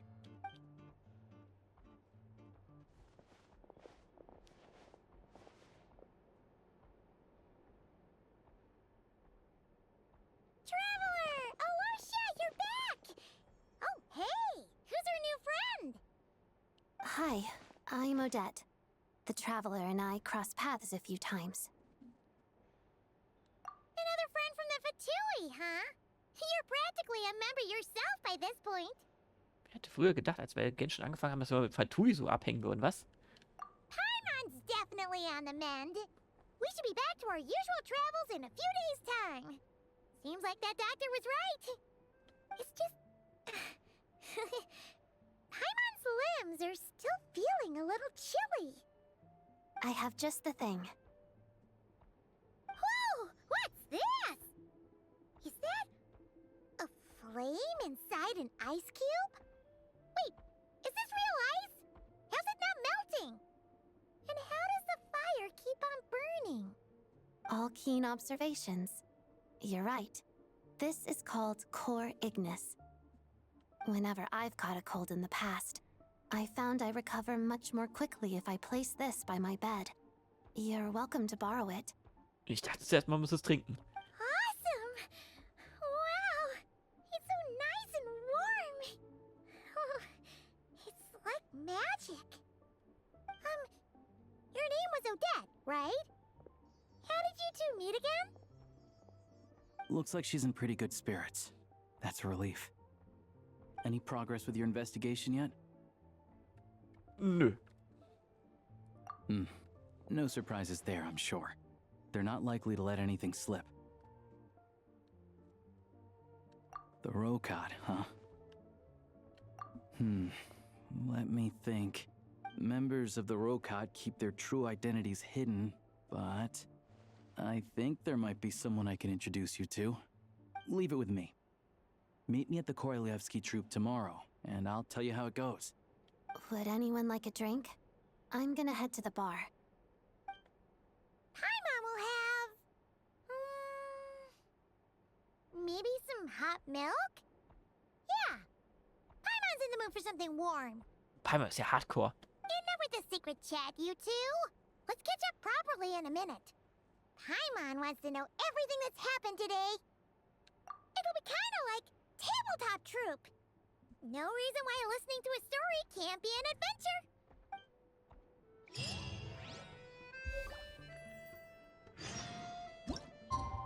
Warten bis 8 Uhr morgens. Okay. Na gut, wir sind ja eh gerade hier und... Putzig. Aber wo ist das Core Ignis?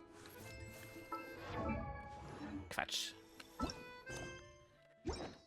Wollen wir mal vorlesen. Was steht da eigentlich? Nachdem du den Vorfall in Svetlolej-Dovka geklärt hast, werden deine Fragen zur aktuellen Lage von Snezhnaya und zum Projekt Stutzscha nur noch zahlreicher. Um mehr Informationen zu erhalten, beschließt du, Kontakt zu dem mysteriösen Rotgott aufzunehmen. Du musst nicht ganz so lange dauern. Ganz so lange warten.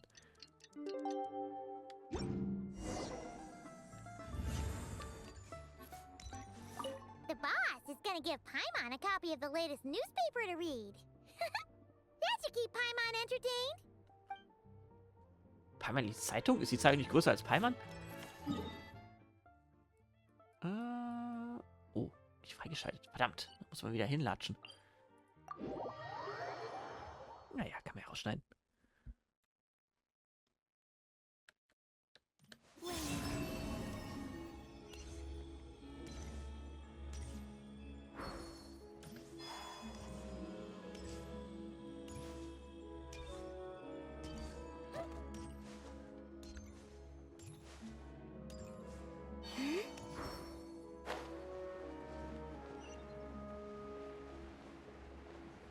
Ja, so sieht Theater aus.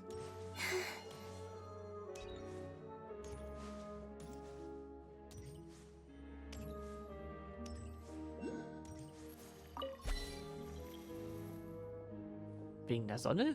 Hm. Wann ist der Teleporter? Achso, gleich da vorne.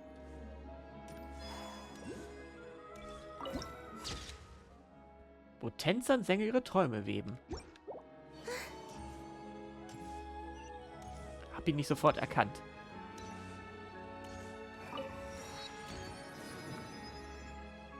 Ah, you made it. I've got some tickets, and I managed to set something up with the Rokot. It'll have to wait until after the show, though. Happy to stay and watch? I doubt you've seen the Korolyevsky troupe on stage before. Pleasure. Here, this is the way in.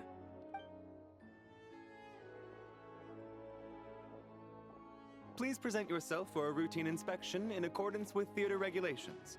Thank you. Geheimnisvoller Fremder von der Seite.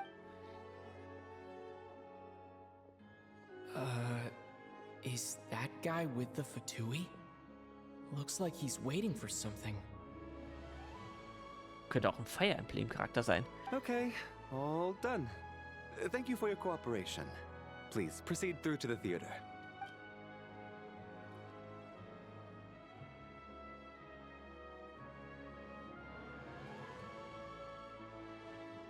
What's up? Everything okay? Snezhnaya's business and political leaders are always passing through here, so it makes sense that security's tight. Still, it's a little unusual to see the Fatui's Armory Palace guard here. You saw him, right?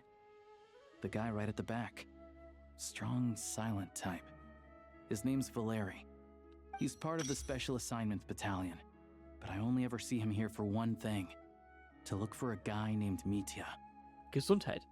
Supposedly a researcher, though he never seems to put much time in at the office. The theater is one of his favorite places to hang out when he's playing hooky from work, but that's not for us to worry about. Let's go. The show's about to start. Oh, sehen wir jetzt ein Theaterstück, wie bei Secret of Evermore? What do you think? Pretty impressive, huh?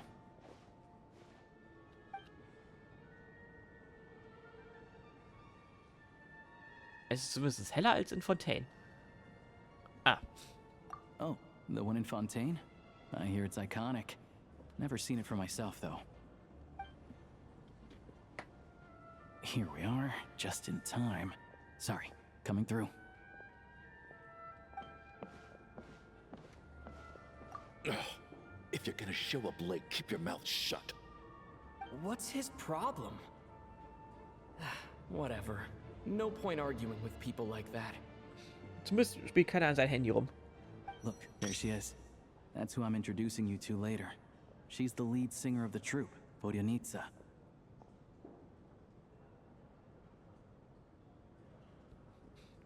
Die sieht aus wie 12.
This leads directly to the green room.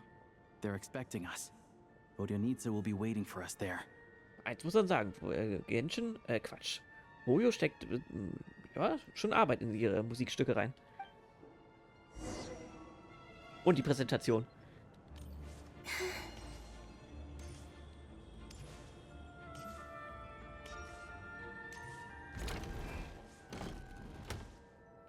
Beachte die Mondkette nicht, die über dem Fußboden schwebt.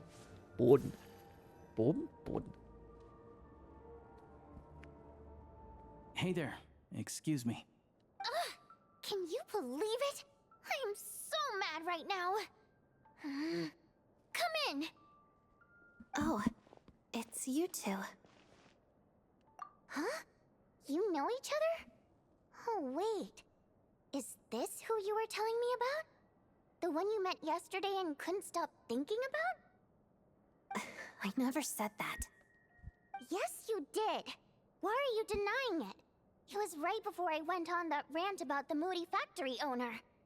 Oh, I remember it so clearly. Da sieht man den Unterschied zwischen normaler Stimme und Gesangsstimme, was? Might I ask what brings you two here? Oh, I just brought him here to see the show. And when it finished, he was full of praise for Vodionitsa's performance. So I thought I'd try my luck, see if we could get the chance to chat for a bit. Maybe get an autograph? You work here. You of all people ought to know that's against the rules. It's not what the green room is there for. Oh, what's the big deal? Come on, don't be shy. I can give you an autograph. You can take a picture too if you want. Do as you please. I finished all my shows for the day. I'll leave you to chat.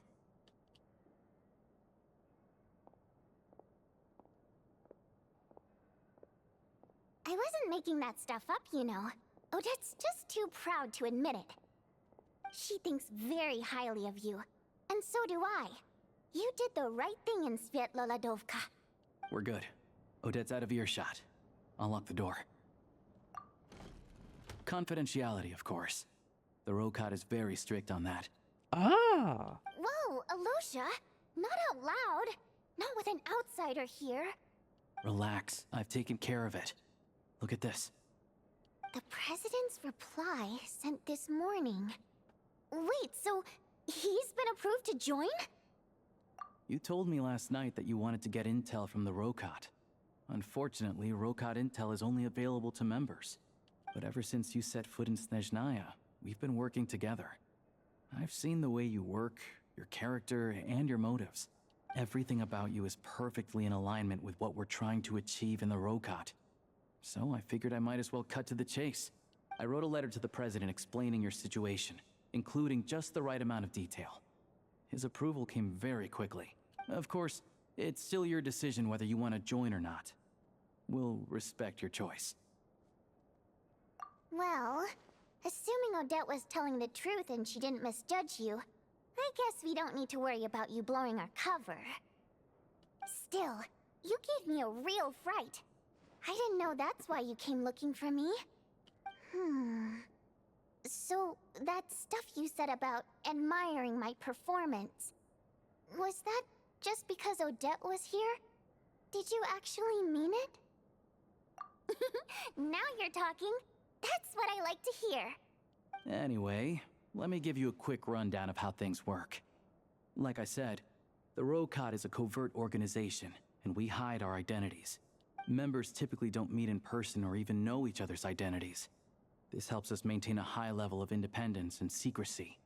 Because of this, members are basically free to decide their methods without constraints, so long as the outcome of any activity doesn't violate the organization's principles. After all, we don't have any ostensible contact with each other. This way, if anything goes wrong, no one else will be implicated. Das ist clever. Beyond the freedom to choose how you operate, it's also your choice whether to act at all. We have plenty of members who have yet to take any action. In short, joining the Rokot in and of itself won't place any restrictions on your activity in Snezhnaya. There's a code of conduct you can read if it interests you. But basically, as long as you don't plan on using your anonymity to go around doing evil, you'll— I tried reading it 5 or 6 times. Never made it all the way through. Even the most lackluster script makes for more interesting reading. Great. Then I'll go grab an official application form. Be right back. Antragsformular für eine geheime Rebellentruppe.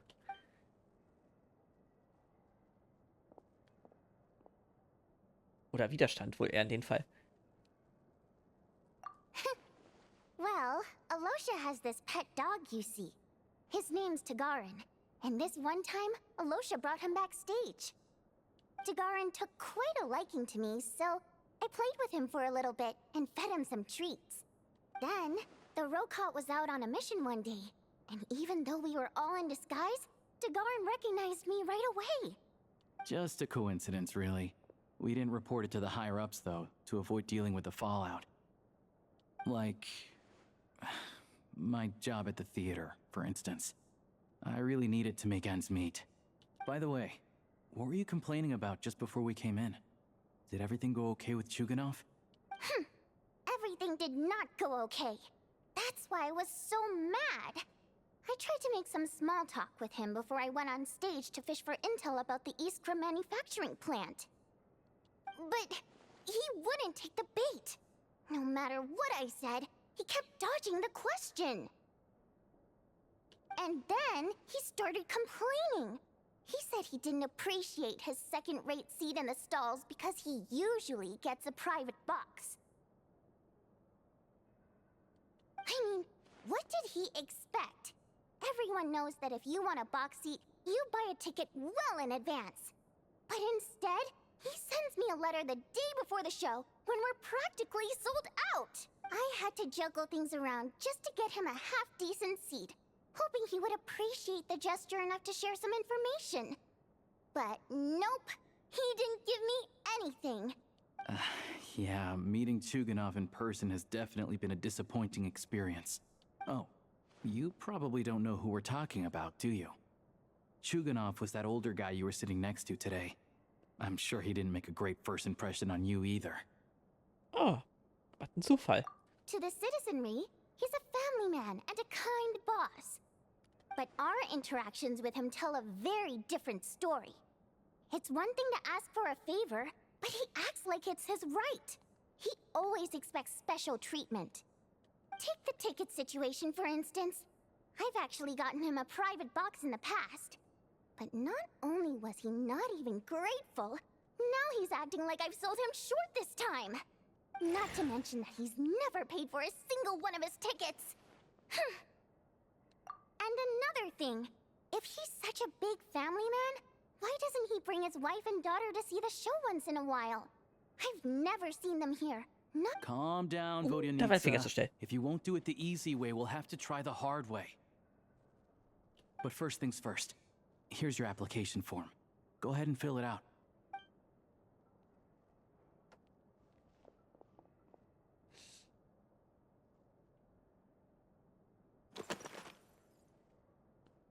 Ach Gott, hier müssen wir das jetzt hier wirklich reinschreiben? Okay.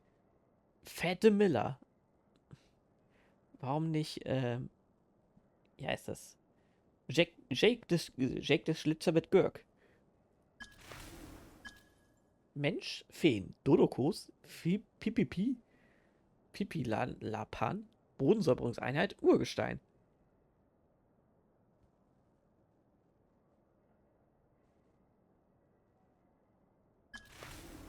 Einfach weil es lustig klingt.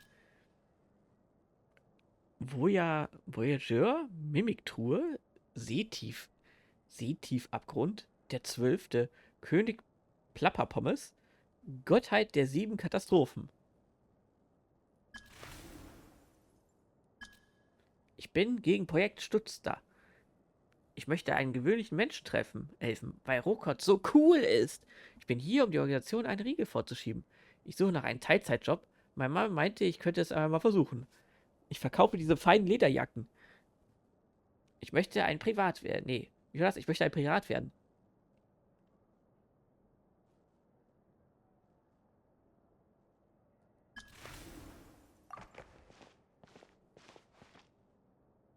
Sehen, was jetzt antwortet.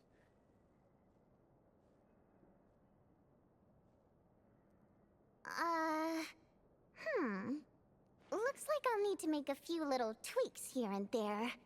But other than that, you're good to go. We'll hold on to this for you. Jetzt schreibt in die Kommentare, was sie bei euren Angaben gesagt hat. All right. Now that we're officially Rokot comrades, I can tell you. Chuganov is the target of our current operation. Recently, we've done some recon work at the Iskra manufacturing plant, which pretty much confirmed that their energy consumption is way beyond the legal limit.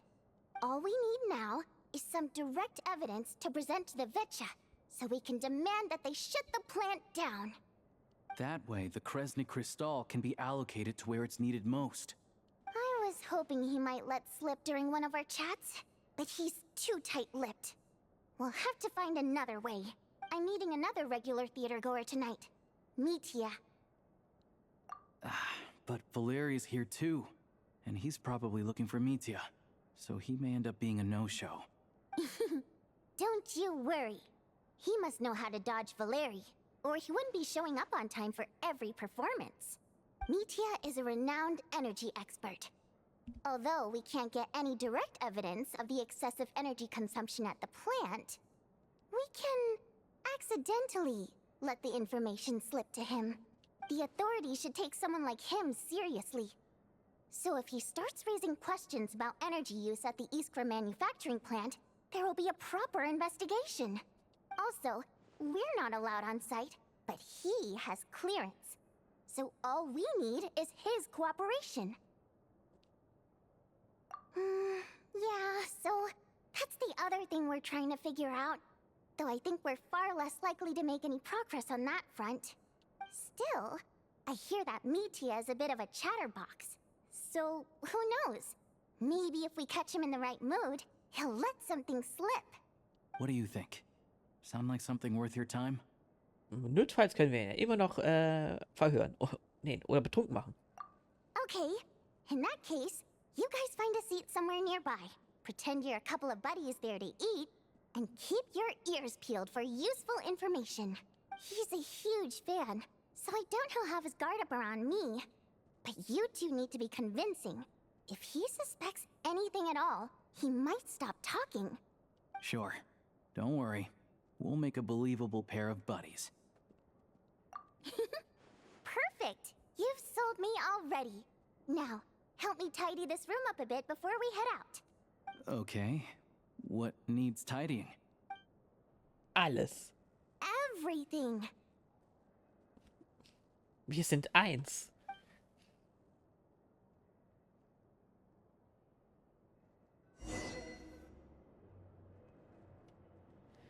Ich und Wojna Statner? Moment. Ja, dann zum Projekt Stutzner, bla bla bla. Oh, okay, das kennen wir bereits. Wir denken gleich. Obwohl, wir müssen ja bedenken, sie ist eine Primadonna.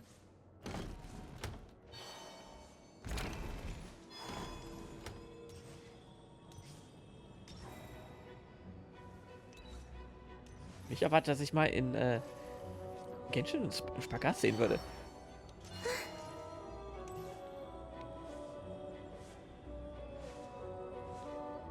Ach ja, wieder auf zum Restaurant. Obwohl, Quatsch, kann auch hin teleportieren.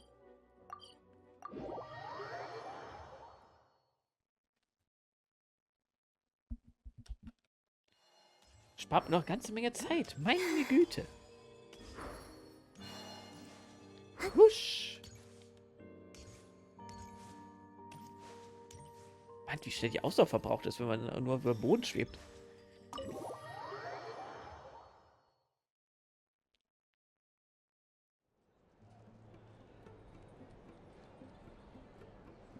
We come here often, so we shouldn't stand out. Let's sit here. Now, it's up to Vodyanica. Let's see how the conversation goes.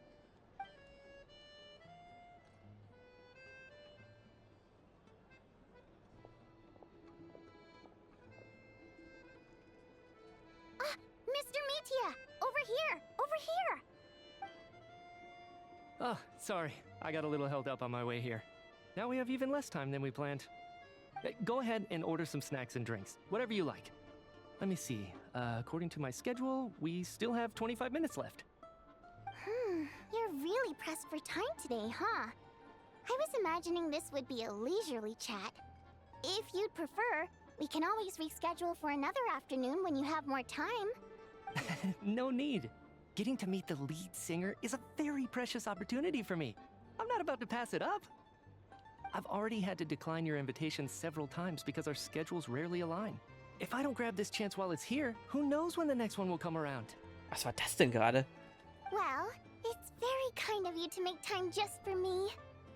Oh, ich bin der Einzige, der es aufgefallen wäre. I'm not too sure, to be honest. But Snezhnaya is full of weird and wonderful things like that, so people tend not to bat an eye. I'm sure the same will go for the Eye of Grey and Paimon. The reason I invited you out for tea and a chat today was to get some feedback from a true fan of the theater. Ah, was ein Zufall. Ich sehe ein göttliches Auge. Elektro. Well, I genuinely have nothing bad to say. No matter how many times I hear you sing, it never gets old. It always seems fresh and new somehow. Maybe it's because the more times I listen, the more details I notice. Or maybe you simply improve with every performance, delivering it better each time. Thank you! I'm delighted to hear that. Could you give me any specific examples? Oh, yeah. That, the piece you sang today, for example. Beneath the Frozen River? Hey, what's with you? I'm just praising a good performance. Gab es nicht irgendeinen Charakter, der eine lebende Hand hatte, die auch so aussah? Irgendein Videospielcharakter, mir fällt gerade der Name nicht ein. I always used to find that such a bleak and lonely song. But the more you listen, the more you realize that it's not as cold and nihilistic as it appears. When you really dig down into it, there's a certain level where you're surprised by the emergence of hope. Wow, I'm impressed. I didn't expect you to pick up on that. Actually, I only tried out that angle after talking with a composer. Still, Beneath the Frozen River wasn't on today's program. Oh, really? But it's a classic. You sing it every time. Jetzt hat sie ihn. Almost every time. Oh, well then, let me say a few words about that other all-time classic, Flying in the Wind from the Mountain Sparrow. I didn't sing that one today either. My voice wasn't quite up to it, so I switched it out at the last minute. Oh, but, Sorry, Mr. Mitya, but you were at the theater today, yes? Of course I was. Remember?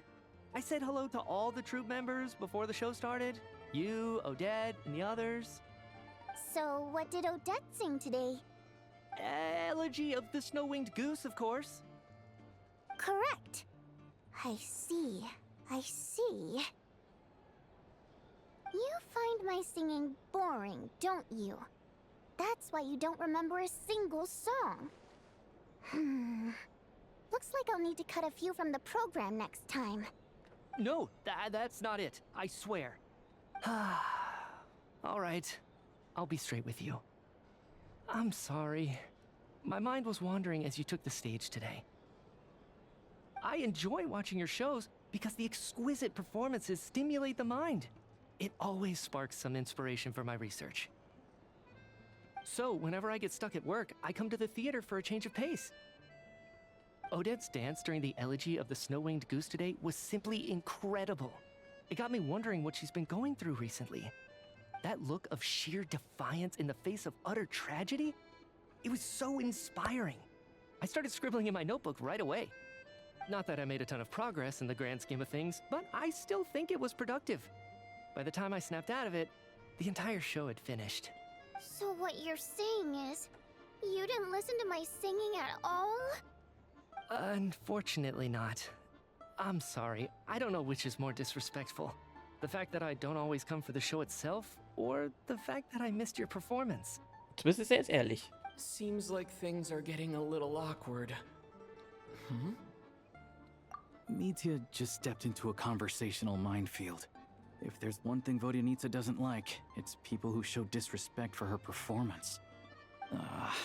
This meeting was so hard to set up. Don't tell me it's already falling apart. It's fine.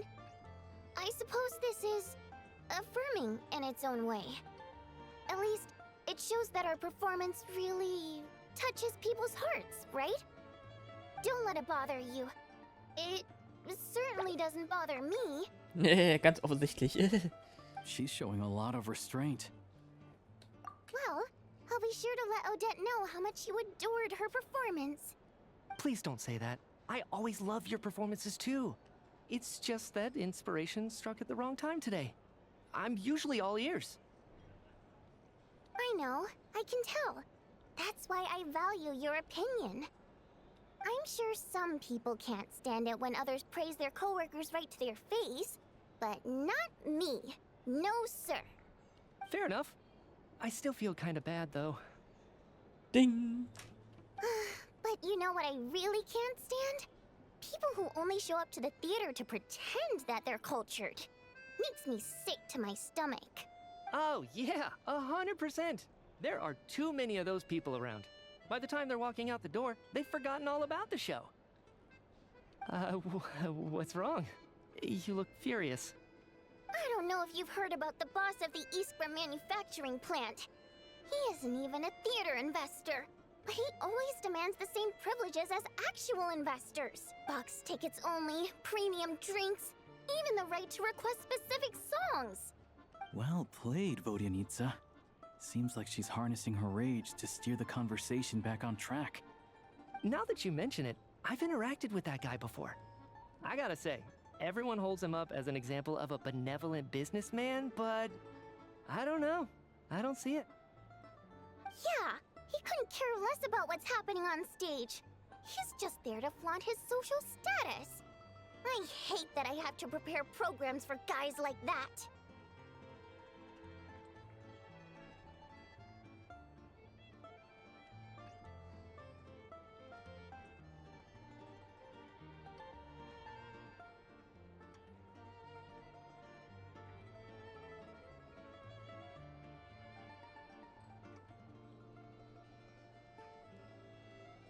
What's the big deal with that factory he runs anyway? I asked around a bit and heard some pretty shocking stories. Sounds like he's just another greedy capitalist. Oh, really? Yep, the things people are saying are pretty damning. Low wages, insanely long working hours, equipment running around the clock. And as if that's not bad enough, he also strictly forbids his employees from giving any kind of interview. Der Turbokapitalist uns mit Haut und Haaren erfrisst. Project Stuja has now been extended so many times, we're at the point where crystal rations for the common folk are barely enough to survive on. Yet he even wants to get his greedy hands on them just to boost his own profits. If the rumors are true, he's in serious violation of the law. Interesting. So you've heard about it too? What? So it's really true? Who knows? I've only heard the same rumors you have. But there's no smoke without fire. The Rooster's been coming down on us hard lately, demanding that we track and trace every single batch of Crystal. My coworkers in the Department of Energy have been tearing their hair out over it. The Rooster? I didn't realize he cared that much. Yeah. Even though there are no restrictions on Crystal trading, the poor will wind up freezing to death if we let the rich buy as much as they want. That's clearly unfair. Looks like we'll need to arrange an investigation into the Iskra manufacturing plant as soon as possible. I never knew you kept up with current affairs beyond the theater, Miss Vodyanitsa. You really have a heart for the common person. Most Fae in your position have long been indifferent to the plight of humans. Well, those of us who choose to live in human cities are naturally going to pay attention to any significant upheaval. Isn't the Rooster a Fae himself? I'm just surprised to learn that even someone with as much experience as him is getting so stressed out over Project Stuja. What is the end goal of this project anyway? Das fragen wir schon die ganze Zeit. This is it. We're finally going there. I'm sure Mitya can sense on some level that she's fishing for information. But since their conversation is so relaxed, he might just let something slip. It's stressing me out too. If I'd only made better progress with my research, things wouldn't have dragged on this long.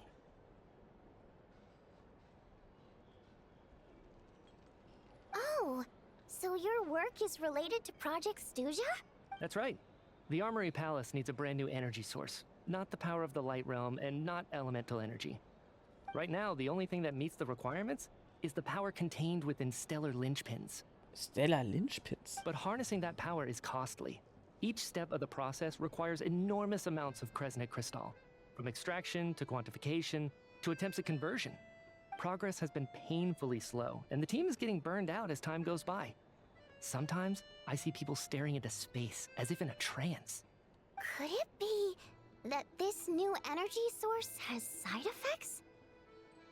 No, it doesn't affect us, because the energy is used for...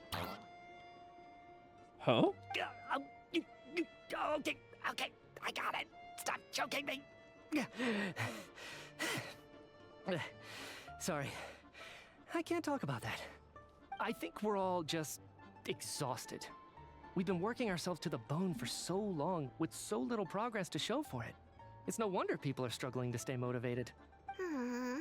Seems like I owe you an apology. I shouldn't have gotten so mad at you for not paying attention during the show. Don't worry about it. I count myself lucky, to be honest. I don't envy the people who work closely with the Tsaritsa herself. I'd much rather be in my current position.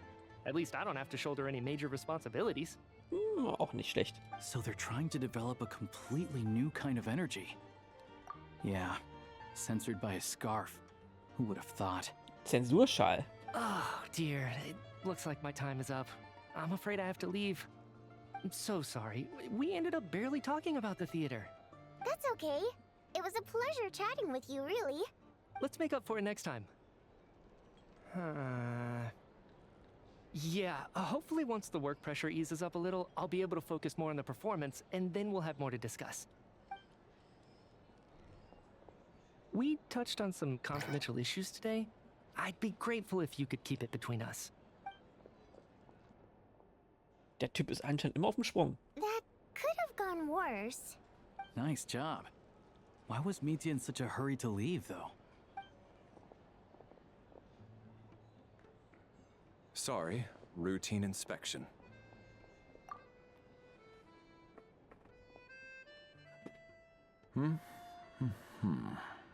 Okay, let's go.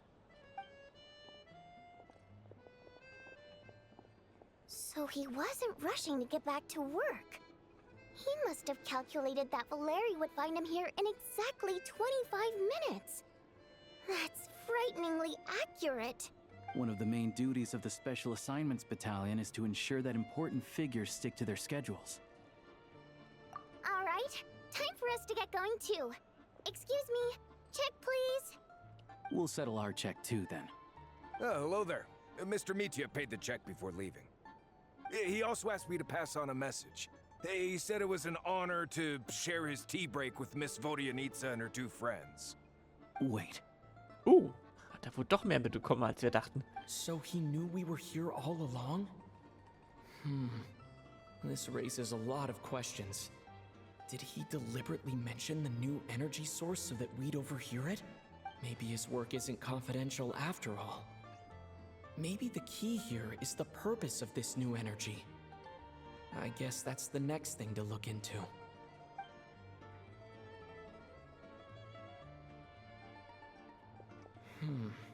Vodyanitsa and Alosha have left. Time to head back and call it a day. Ja, und dann ist die Frage, was wollen die überhaupt mit dieser neuen Energie? Ich meine, okay, ich hab's schon erwähnt.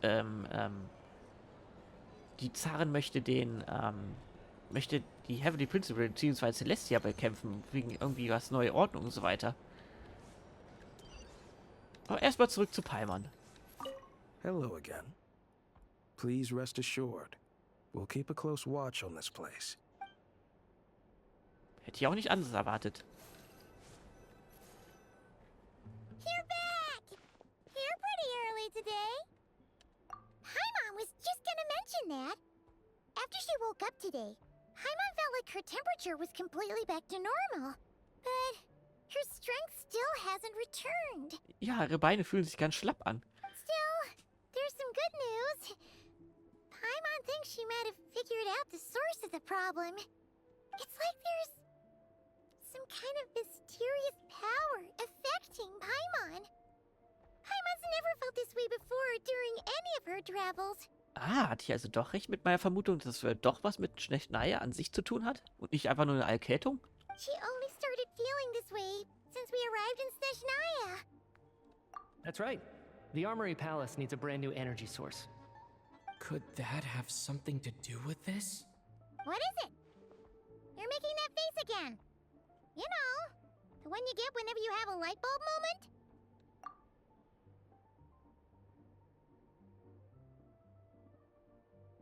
So, they're trying to develop a new energy source here? And you think that might be why Paimon's feeling unwell? Hoffentlich endet es sich nicht damit, dass sie am Ende Paimon zur Energiequelle machen wollen. Well, Media denied that the energy they're researching has any side effects. Although, he did say that people working on the project have been having issues with their concentration and short-term memory. And even so, those are completely different symptoms from Paimon's. It's pretty faint, so it's kind of hard to tell. But, if anything, it seems like it's coming from roughly the same direction as the Armory Palace. Sure, Paimon's with you there.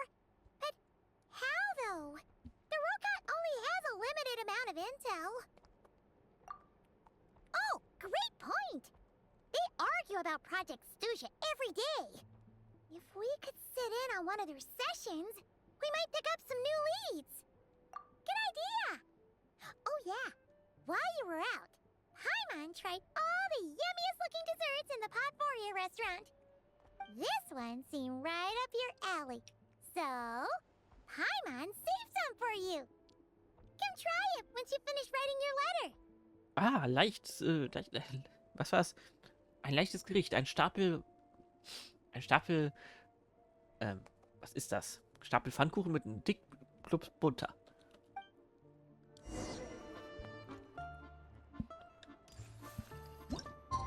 Und wieder bis 8 Uhr warten.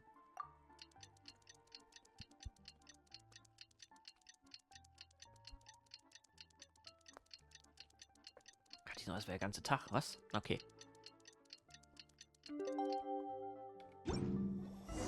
Alosha replied. He says that we won't be able to speak at the Vetcha, but he can arrange for us to attend as visitors. Time to get ready. Then head to the Snezhnaya Vetcha. Ja, dann auf zum Snezhnaya Vetcha, beziehungsweise dem Parlament.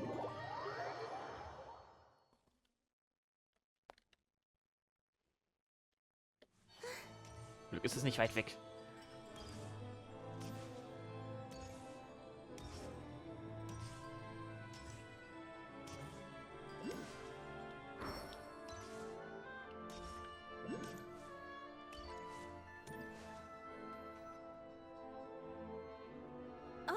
Miss Vodyanitsa, prima donna of the Korolievsky troupe. What a surprise meeting you here. Will you be sitting in on a session of the Vetcha? Sorry, I'm not taking interviews today. Oh good, you're here. The session's about to begin. Let's get inside. Please wait, Miss Vodyanitsa. Could you introduce me to your new friend? Einfach links liegen lassen. Ist wohl nicht beliebte Presse.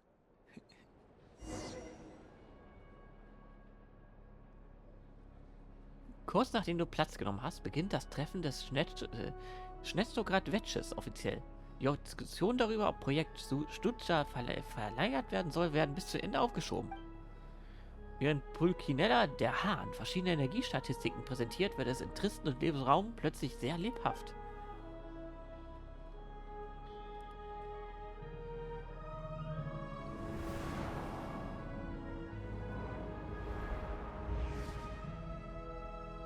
In summary, the energy management commitments made for the outgoing period have been delivered upon. Furthermore, both the production and consumption of Kresnik Kristall show clear signs of stabilizing. Der 5., ganz wichtig. The relevant agencies have assessed the present circumstances and determined that the status quo can be sustained until the next period. For detailed statistics, I would refer you to the industry reports that have been distributed to all persons present. It should also be noted that while the recent blizzards have led to a significant increase in people's energy expenses, this is strictly a short-term phenomenon associated with a remotely located monster. Her Majesty the Tsaritsa is giving her full attention to this matter. We should have every confidence that it will be dealt with swiftly and conclusively. Wen erkennen wir denn da alles wieder? Ich sehe Sandrone und, der Chef. Nein. A financial report on disaster relief is also present in this report. courtesy of Pantalone. Pantalone, genau. They cover the same old ground every single time. The rooster never seems to mind, but everyone else is getting tired of it. There's a general lack of trust. People aren't seeing any tangible benefits that affect them directly. Of course, none of that will be reflected in any of the reports on the table. Yeah, if it weren't for these hard copy documents, I could have at least made something up. Oh, don't mind me. I'm just out here trying to hit my interview quotas. Bring out the kvass. Ever read it? Best-selling newspaper in town. If I remember correctly, you guys don't even have a sales permit. You have to sell from stalls on the street.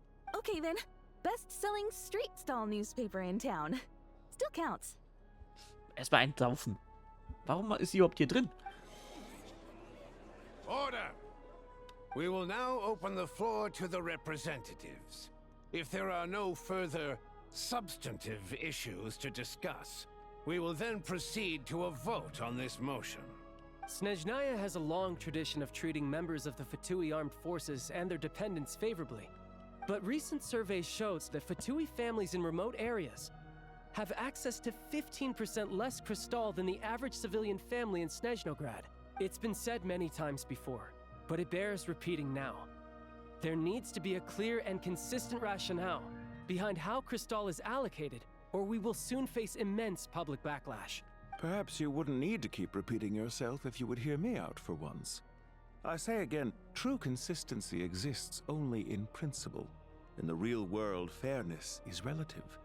You appear to treat resource allocation as a simple function of production and population. So what about when the equipment used in production breaks down? Have you factored that into your equation? And do you even know how long it's been since Snezhnaya last conducted a census? If I knew the answers to questions like that, I'm sure I'd be a very wealthy man. And I doubt I'd be going by child. I'd like to bring the focus back to the specific issue I raised. Or do you wish to deny that favorable treatment for Fatui dependents is our long-standing policy? It's easy to be a critic when there's no accountability. That seems to be a running theme in the anti-Project Stuja cohort. Defeat the ringleader and all other problems will magically resolve themselves. That's what they seem to think. But in case you aren't aware, not one jot in my report would change whether Project Stuja continues or not. So you have no intention whatsoever of finding a solution to this problem? On the contrary, I'm the only one here who ever brings solutions. Child opened by speaking up for the armed forces. Regrator struck back with style and a war of words ensued. Diese Mironova ist ganz schön überdreht, was? Our reporter was live on the scene to get the audience's reaction as it all unfolded. Who do you support? The people have spoken! Child received raucous applause from the crowd as he pushed Regrator onto his back foot with a relentless barrage of questions. It had to be seen to be believed. Now you see why they don't have a sales permit. Passt.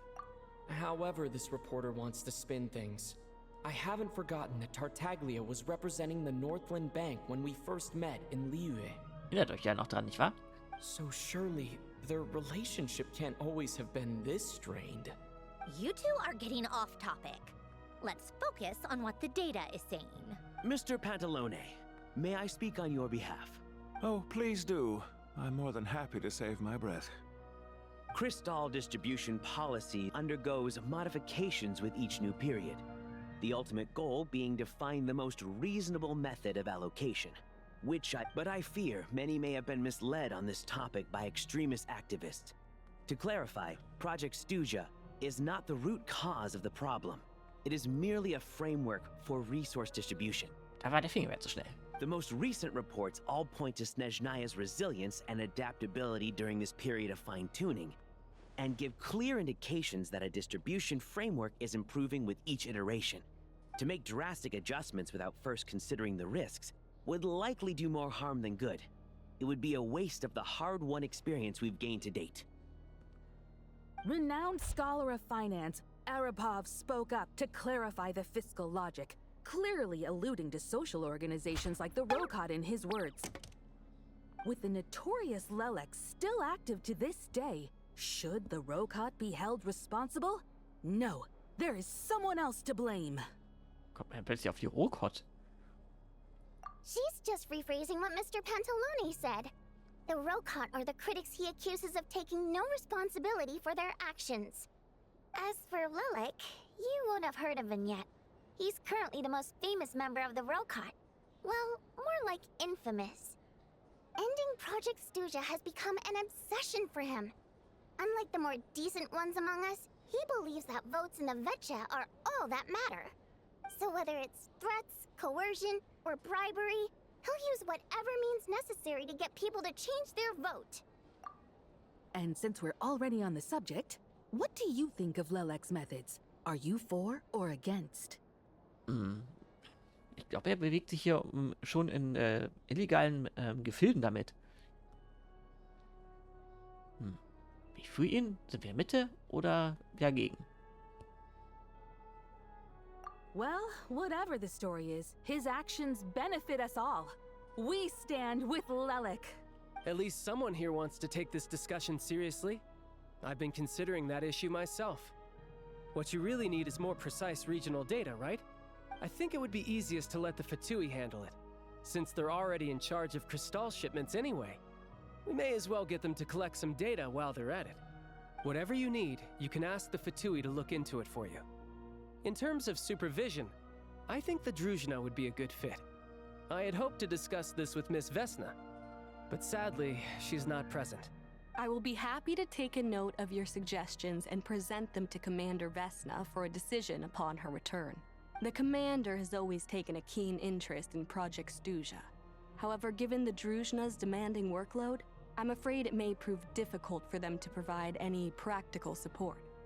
Let us refrain from jumping to conclusions until a concrete and actionable plan is in place. My apologies, Lord Rooster. There are numerous issues to address here, including manpower, time sensitivity, and reporting lines. Nevertheless, I support drafting a proposal. Follow the usual procedure, and it can be raised as a new motion for all parties to evaluate at the appropriate time. In that case, I'd like to share one thought before the proposal is drafted. The issue of time sensitivity was raised just now, which I presume relates to the official reports. Den Charakter haben wir schon mal gesehen, oder? In fact, the Energy Commission already collects regular statistics on each urban center and its surrounding area. Would these be of any use? That's a good idea. I read every issue of Svietlo Laidovka's report, and although my focus is mostly on the section about equipment operation, the energy consumption statistics also yield a lot of insights. Be that as it may, does no one see an issue with using local data to determine Crystal quotas? In the long term, it seems like a very risky solution.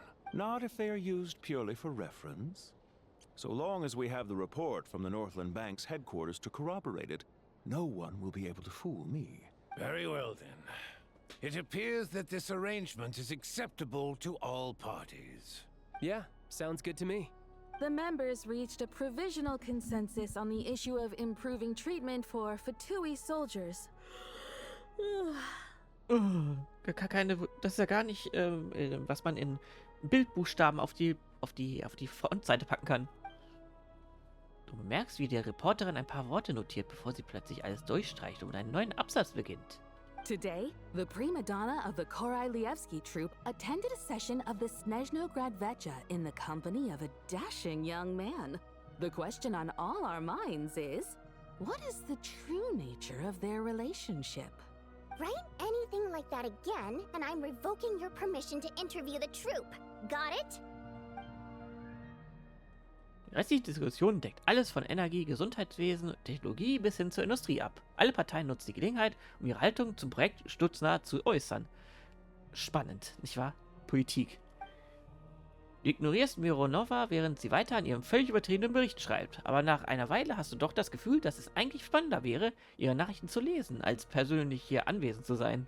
Now then, if there are no further contributions from those present, we shall proceed to the final vote. Hey, check it out! What made him vote against? Why now?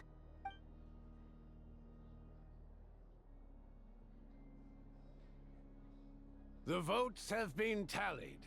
Those in favor of continuing Project Stuzha total 61%, securing a clear majority. Aber nur knapp. That was too close. The margin has shrunk yet again. Chuganov was a huge loss. I'll bet Lelek is behind this. I wonder how Pulcinella will respond this time. Chuganov. I see. Lelek strikes again. Yes, go, Lelek. Once Project Stuzha is defeated, our unwavering support at Bring Out the Kvass will finally pay off when we make our comeback. I can taste our victory already! In accordance with the result of this vote, Project Stuzha will remain in effect until the next Vecha period. Finally, may I remind us all, we debate only for the greater glory and solidarity of our nation. May the aurora shine ever on, and the tundra always stand firm. The session is concluded. Klopf, klopf, mit den Hammer auf Tisch.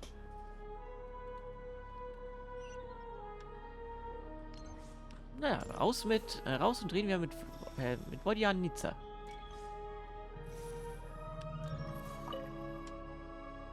I have to say, I really wasn't expecting Chuganov to vote against Project Stuzha.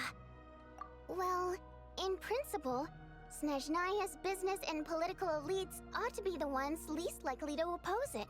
As we heard, Project Stuzha is basically just a resource distribution framework that requires everyone to cut back during the winter. Eine neue Energiequelle zu erschaffen, das wissen wir. But even if the policy got cancelled, the Tsaritsa's energy needs wouldn't suddenly go down. The extra demand from the public would have to be filled from somewhere. So logically, the factories would have to take the hit. I got a letter from Mr. Mitya just before today's session. He said he's confirmed that there are issues around overtime and excessive energy consumption at the Iskra manufacturing plant. In a situation like this, once the Rooster receives the report, he'll order the factory to halt production and submit to an investigation before issuing a penalty. But that's a week-long process, and thus didn't make it onto the Vecha agenda this time. I don't think he suspects anything so far. Exactly. And as you know, he's a very selfish person. I was originally gonna try and flip him after he received notice of the official sanctions. My plan was to convince him that the whole thing was completely unfair. Rather than just sit back and take the hit while his factory stopped production, he'd be better off voting to end Project Stuzha. At least that way, no one else would be able to make any money either, because all the factories would suddenly have more limited energy to work with. But now, he's already voted against it, which means someone must have used more forceful means to change his vote. Just like with everyone else who flipped. Yeah, no one knows why Lelek is so obsessed with ending Project Stuzha, but by the looks of it, he's inching closer and closer to success. Lelek must have strong motivations, given how he'll stop at nothing to achieve his goal. Maybe he knows the full truth of Project Stuzha. Maybe my next step should be to focus on him. All right. What are your plans for the rest of the day? Shall we head out? Hey, comrade. I noticed you were here during the debate. I didn't take you for a political enthusiast. Naja. Greetings, Harbingers. I just happened to have some free time today, and my new friend here thought it might be fun to check out the Vecha. Ah, Odette must have introduced you. Looks like you two are getting along pretty well. I'll leave you to catch up. I should head back to the troop. Sure. Break a leg and all that.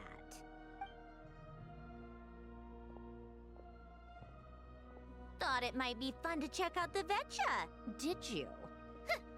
Things are never that simple with you, Traveler. There's no way you're here for kicks and giggles. Tell me I'm wrong. Ich bin hier wegen den Sitzen. Nein. Oh, yeah. To some, he's a captivating enigma. To others, he's the bane of their existence. No one ever thought that some anonymous nobody from the Rokot could cause such a stir. Huh? You want to look into Lelik? Then I'm sure his days of anonymity are numbered. What do you think, Snezhnaya? Fine by me, I guess. If the Traveler actually manages to expose Lelik, it'll be doing Pulcinella a favor. In return, it seems fair to let him in on what we've learned so far. My thoughts exactly. Sharing is caring, after all. Head back to Glupov and grab the files on Lelik. It's easier to just pull the records than go through the rigmarole of getting the Traveler a visitor's permit. As you command, child, sir. In that case, since we're going to be waiting anyway, I'll have someone brew a pot of black tea.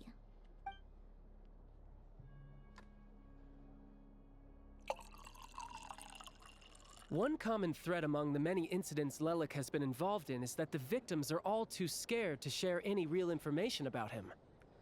Clearly, he must have threatened them in some way. His modus operandi is to silently infiltrate the scene and leave a threatening letter behind. But neither the letters nor the crime scenes ever yield any clues to his identity. Ja, denn wir wissen ja, der Lelik ist ziemlich extrem. So all these files have to offer are short statements by the people affected. They don't give us a lot to go on. If nothing else, it shows we're dealing with a trained professional who's versed in counter-surveillance. Yes, and to that point, he often strikes in highly secure locations. The victims are high-ranking and influential people who take their personal security very seriously. Somehow, Lelik slips right into their rooms without making a sound. There's never any eyewitnesses, nor the slightest trace of a break-in. If he can get in and out undetected, it means he can strike without warning. Not that that's ever happened so far, but the thought is enough to scare these people sleepless. It's hard to believe that a human being could pull this off flawlessly every time. So they switched the focus of the investigation to Faye. Unfortunately, no one's found anything yet.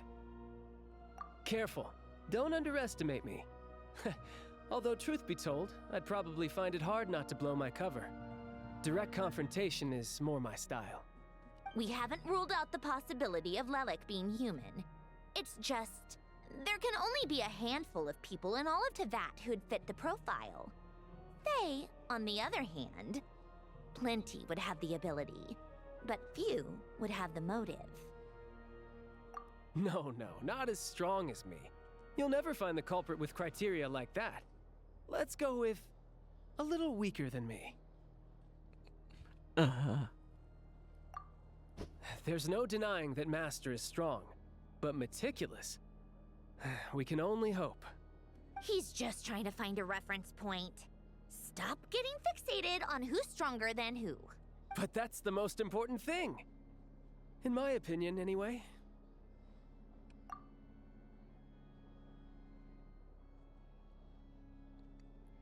Odette? Yeah, that seems about right. Her skills are solid, and she's always calm under pressure. Das haben wir ja mitbekommen. Zweite gesehen. Except she's Fatui, so the likelihood of her working against us is pretty low.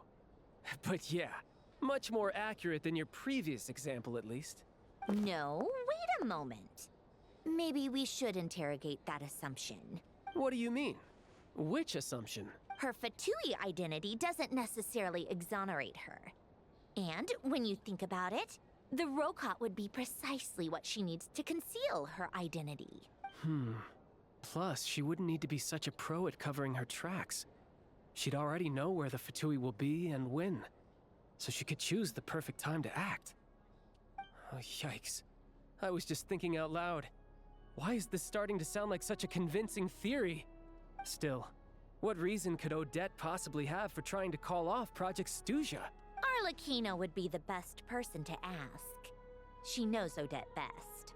Unfortunately, she isn't back yet. Natürlich.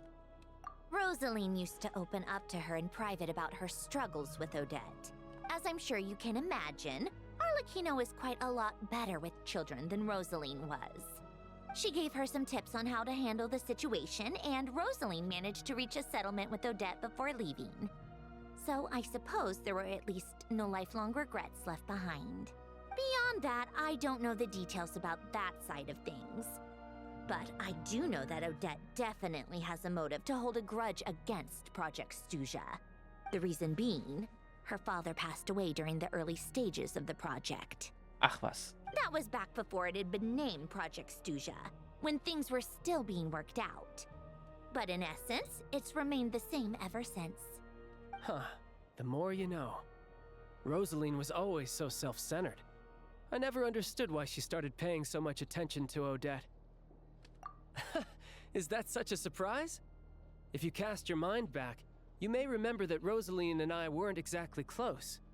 We had tea together a few times, but that was about it.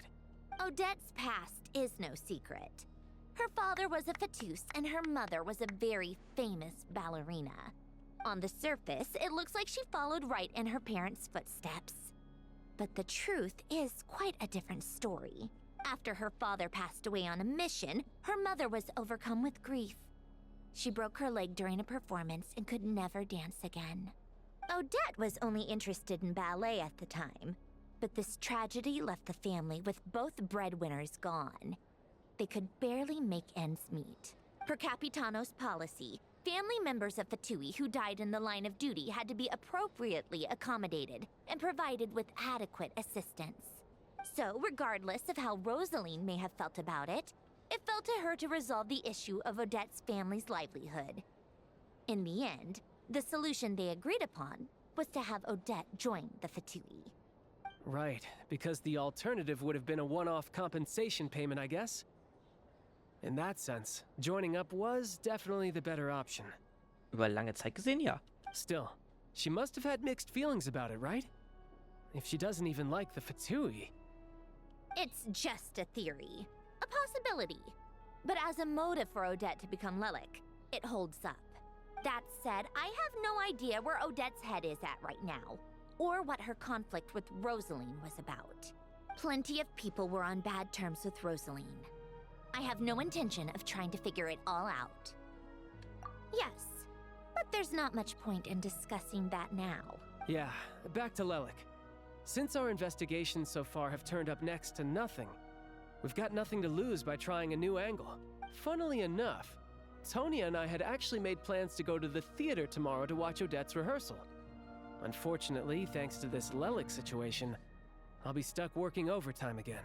Which means you can go in my place. No point wasting the ticket. Plus, you'll get to meet Tonya. Spirit Seeker. Quite the classic ballet.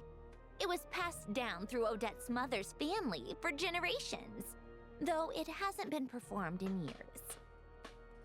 But Odette's been practicing it diligently, and it's finally ready for a return to the stage.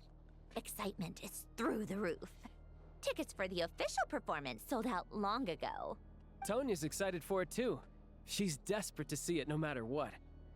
Personally, it's not really my kind of thing, but since she's my little sister, I had to figure something out. I've actually seen it several times before. The story's pretty straightforward. The lead character follows a trail of clues left behind by a spirit, gradually recovering her memories along the way. It's a tale of love and regret. So not exactly reinventing the wheel, at least by today's standards. Jeder ist ein Klassiker, Quatsch. Jeder ist ein Kritiker. But when that classic melody kicks in and the lead character begins to dance, it always gets me. It really is beautiful. Not an easy dance to do justice to, though. I know it's always been Odette's dream to perform this piece, but I'm not sure she's really ready. In that case, I think that even if she is Lelik, we should wait until her performance is over before we respond. I'll let you take it from here, comrade. Boah, das war jetzt sehr dialoglastig jetzt, der letzte Teil hier, oder? Obwohl, es passt. Es ist ja schließlich ein, wie heißt es? Ein, ja. Eine Versammlung. Ich muss weiter. Schon, ich dachte, ich hätte was Interessantes zu erzählen. Idiot. Auf, zurück zum Restaurant.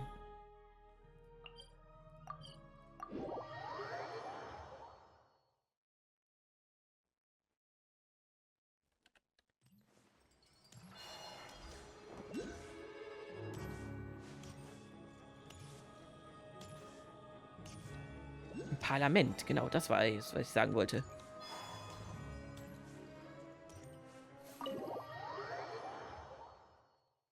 Mal sehen, ob sich jetzt Odette wirklich als dieser mysteriöse Lelek, das unglücklich gewählter Name, herausstellt.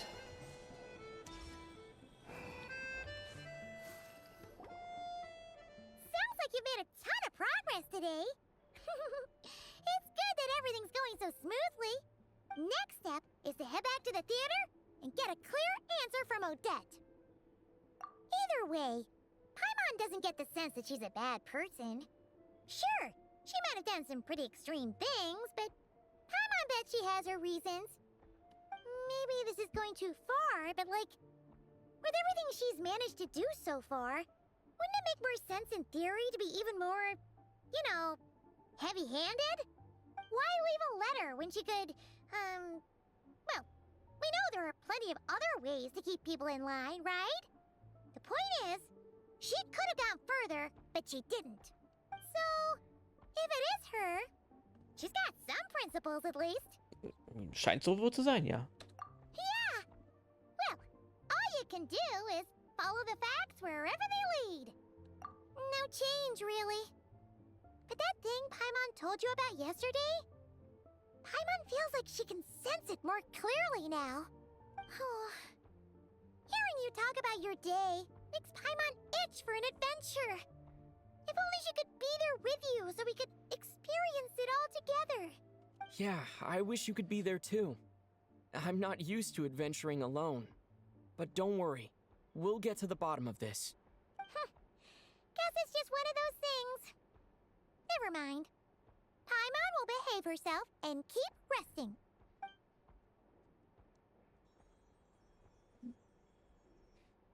If Odette is Lelik, she may well have inside information on Project Stuja. Her father was involved with the project's early implementation and tragically died in the process. Now, she's dedicated herself to bringing it to an end. It's hard to imagine she could have gotten this far without knowing anything at all about the Tsaritsa's true intentions. When she spoke to us as a member of the Fatui, how much did she let on? And how much was she hiding? Only time will tell. Maybe tomorrow, everything will be answered. Hey look! It's snowing! Could be a tough day ahead. Make sure you wrap up warm tomorrow. Das, was wir schon bedacht hätten sollen, als wir zuerst mal hier rein nach Snezhnaya gekommen sind.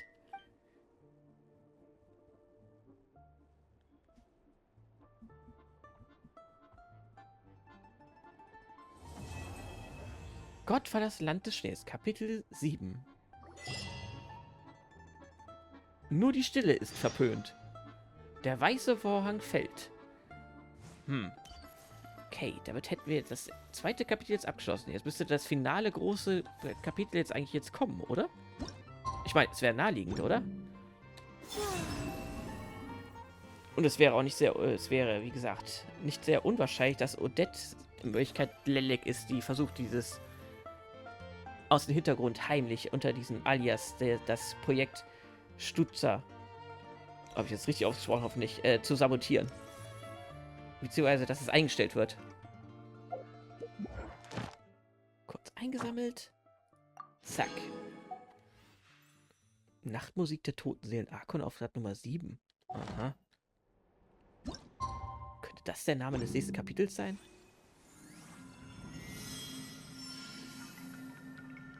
Aber erstmal, genau, erstmal ausruhen.